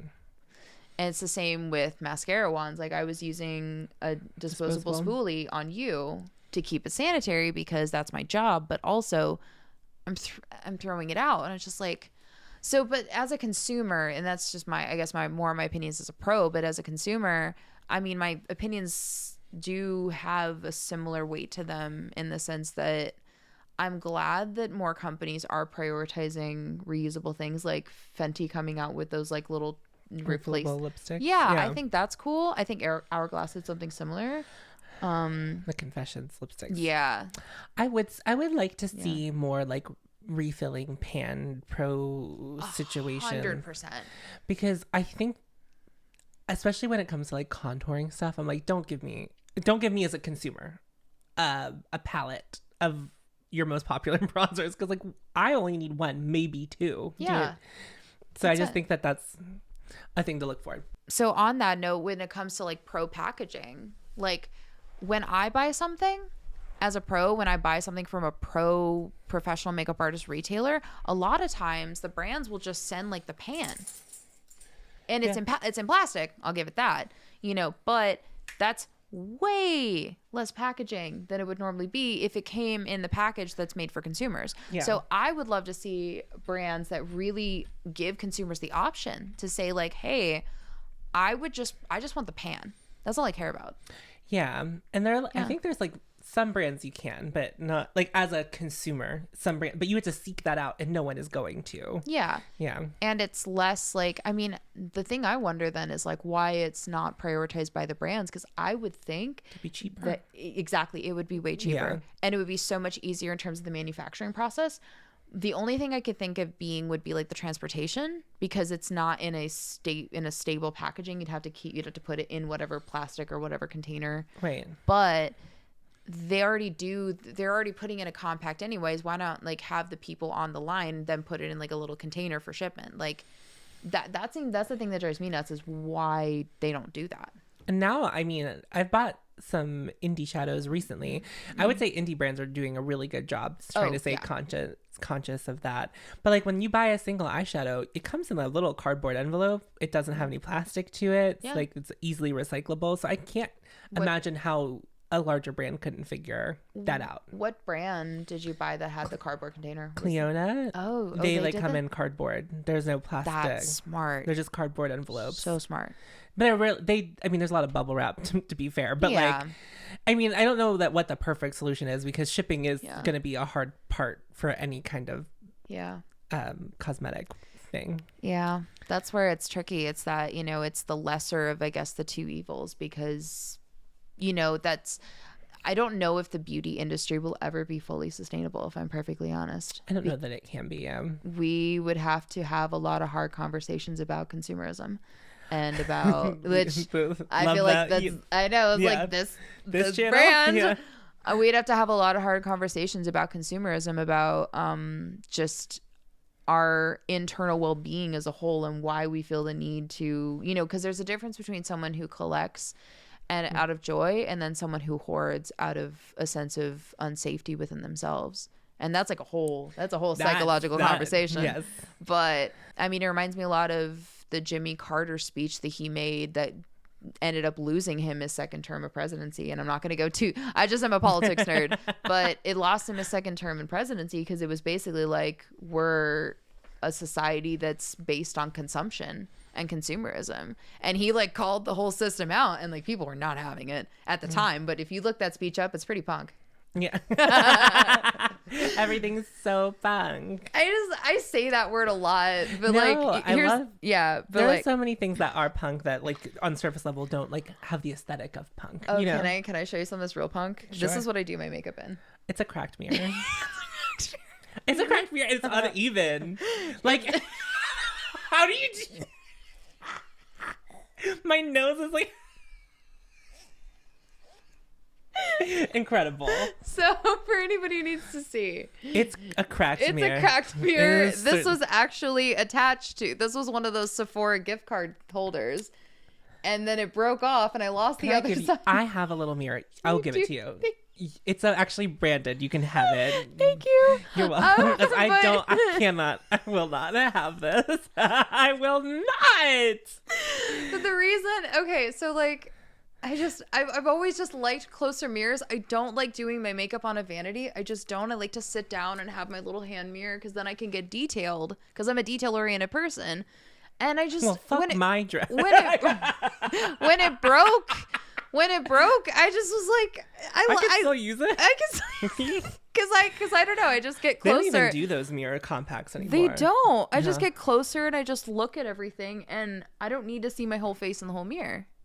I don't focus on my whole face the whole time anyways. But yeah, this is like hardcore. This is like, that's punk. You're not hardcore. No, you're not hardcore. You should live hardcore. School of Rock. Anyways, do we want to talk? I feel like also talking about the people involved in the makeup industry is important too, because that's like really most of it is, you know, influencers, makeup artists. Yeah. What we're doing. Yeah. Yeah.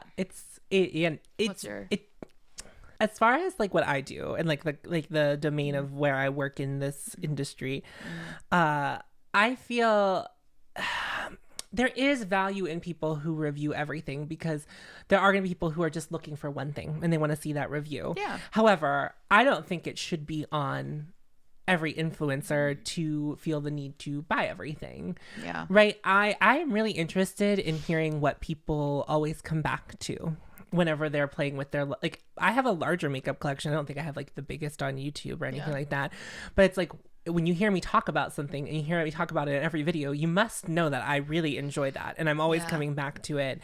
And like, that's the thing. Like, I love whenever I'm watching someone's channel and I'm invested in that person's like career enough to like hear them talk about something.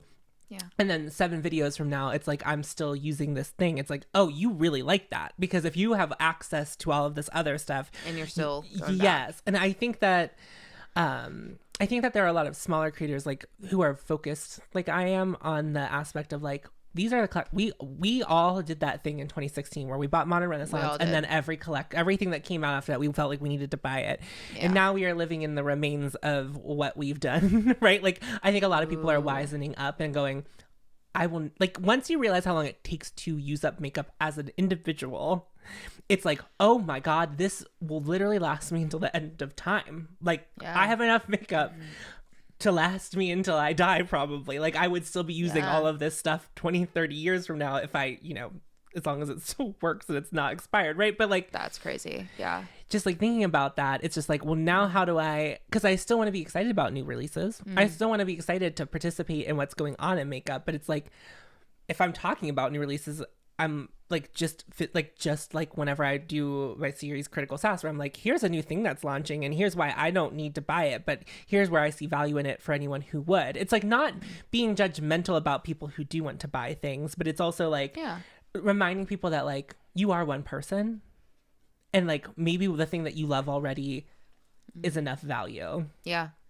And you can find a way to make anything work. I mean, and you can find a way to find things that are multi-use. And even if it's not designed to be multi-use, you can make it multi-use. Yeah. And so like, I try to come up with as many concepts as possible of like using my makeup, what I already have, but making it feel new and exciting. So like, I was explaining novelty. To you, like my Becoming series where I like watch someone else do their makeup. I'm not buying what they're using in those videos. I'm like, they pull out a red eyeshadow. I'm like, which the red eyeshadow do I have that is going to be the closest to that? And how can I emulate what they're doing with what I already have? Like I think if people focus more on that, where it's like that new shiny thing that you have 7 of, you have, what's the best one that you have, you know? Yeah, I agree. And it's like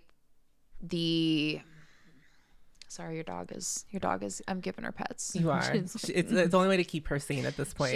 She's really enjoying it. I agree. So it's like, it's so funny when you said like we're kind of in like the remnants. We're like in this like almost like post-apocalyptic remnants of the hyper consumerism that existed in 2016. That was, I think, the peak of it, really. And then it, still going, and then it died off. But I mean, the pandemic is really like the final nail in the coffin for sure. For sure. Which, if anything, I'm really grateful that it did. That was a consequence of the pandemic, because it did make people really think about, what do I have? What am I using? And also, like, what do I actually need? Because I don't have, like, rules are not, there's no such thing as rules. Like, you don't have to do anything. You don't have to be anything. You just do whatever you want. And then also, like you said, it's being conscious of, it's finding that balance of like, yes, sometimes someone's only joy in life is buying a new eyeshadow palette. And like, I personally am not the person to be like, no, you can't have that. Like, I'm not here to take it away. I'm not here to believe that it should be taken away. But it's also then, telling those people who maybe that isn't their only joy, but they're kind of in this like hyper consumption state, that, what else can you do with the products that you have? And then also it allows for the makeup to be creative and fun, because like, if you had, like, I'm sure in your Becoming series, if you had to find something that maybe you didn't have, like, have you ever had to make something or like create something or like? Yeah, there are like or it's just like looking at something, like looking at something differently, where it's like, I had like a cream highlighter, which like I don't normally use cream things on my eyes, but it's like, because I have oily eyelids, it tends to break down things shift around. Yeah. But I was like, this is what I have that looks the closest, and it will surely work on my eyes. I can surely press it onto my lips as a lip topper, like like all of these other things I can think of to do with it. But do you find that it kind of stimulates those creative juices then a little bit? It does. And I also try to emulate not only like what they're doing, but I also try to emulate their application method. So like we were talking about earlier, how like I will hold towards the tail of the brush, like that's where I like typically do my eyeshadow. I was copying someone who holds, like, does chokes it at the top and like ferrule. And I would even like, that's not what they teach you in beauty school, like they don't tell you to choke, but like I tried it, like, and like she gets really beautiful looks doing that method. It's not wrong, it's just not what I do. So it does, it inspires like, well, maybe there's value to like using this application method sometimes. Or or like the one person I did doesn't wear bronzer or highlight, they just do really glowy skin and blush. Interesting. And I was like, I'm so used to sculpting my face with 7 things. It was really interesting to like just put blush on my face as like the only thing that was like defining my cheek. Yeah. It was, it's just, it does spark creativity. And the Becoming series will also start including like drag performers and stuff. I do want to like start trying to do what they're doing. Not exactly, but with what I have, right? Yeah. So I'm not going to pull out a Krylon TV paint stick, because that's like, well, I have some, but like, you know what I mean? Like that's not what the point of it is. So yeah, that's awesome. Do you have any final thoughts for the people? Any final thoughts for the people? That's punk. That's punk. That's the new phrase. That's punk. It's not that hot. That's hot, but Ooh, maybe I back should 20 years. Maybe I should. I know, right? Maybe I should trademark it too. But no, my thoughts are, at the end of the day, makeup is just about joy, creativity, and making, just really be, I love the name of your series too, Becoming, because that's really what it is. It's just becoming, whether it be yourself or a version of yourself or someone completely different. Like, again, the rules aren't there. It's just a matter of like learning how to solve problems and have fun with it while you're doing it. And if you're wanting to do this professionally, then like, know that it's a lifelong journey. It's basically like a marriage. You have to constantly be feeding it. Feed yourself, so then you can come and feed your art. Sarah, thank you so much for coming. This was a really long day. I appreciate you. Oh my God. The thing is, this didn't even feel like a long day at all. It did not feel long at all. I like looked at my clock and I was just like, oh my God, we've been doing this for like a long time. Yeah, but thank you so much for inviting me. This was like I haven't had this much fun in a while, so like I'm really glad that you invited me, and I'm really glad we got to connect and like all that. So I really appreciate it. Thank you. Yeah, I was so glad I reached out. I was like, do you maybe wanna and you were like, can we get coffee and just like actually talk about doing it? I was like, yes. Yeah. Yes. Thank you. Sarah, where can the people find you? The people can find me on Instagram, Sara Jenkins, JINKIES _MUA. That's where you can find me. The profile picture has me in blue hair, so that's how you know it's me. I currently don't post a lot on there, but like I loved it, but I'm currently in this kind of rebranding and just, you know, I want to do more. I'm doing more content. I'd love to be able to interact with people more for sure. But if you like are a person, you just want, I don't know, you can just DM me, ask me a question. I'm pretty easygoing. She is pretty easy. You can also look at my website. My website is linked on there. It's just sarajenkinsmua1word.com. And that's just if you want to see like some, I don't know, other portfolio work. It's more like for a contact, you know, for like services. But if you're in the Pittsburgh area and you want to book services, that's cool too. So, yeah. You know. Well, if you're not already subscribed, please subscribe to my channel. Make sure you like, I don't know, this might be a series of videos. I don't know how I'm going to edit it, but we'll see while it happens. Yeah. Yeah, it'll be something. It's going to be really great. Whatever it turns out to be in post, I'm looking forward to. I appreciate you all so much for watching. Thank you. Yeah, thanks. Okay. If you made it this far, like you're a real one. I have some real ones. Yeah. Now, are you ready for this? This is the cheesiest thing I do. Okay, what's the cheesiest thing you do? Tell me. What is it? What is it? Remember to follow your hote. And you follow will find your hote. me. I never had to say that in front of them. Like your heart, follow your hote. Yeah, follow your hote and you will find me. And you will find me. Me. Okay. Me. So wait, how do I have to say this? You don't have to do it with me. I just was like doing it. That's just how I signed. Follow your hote. Follow your hote. And you will find me. And then that's where the video ends. Then I go, friends. And then that's it. Okay, can we do the friends together? Okay, so yeah, your hands like have, and I just kind of and just say friend. Okay, we can do that. Ready? 1, 2, 3. Friend.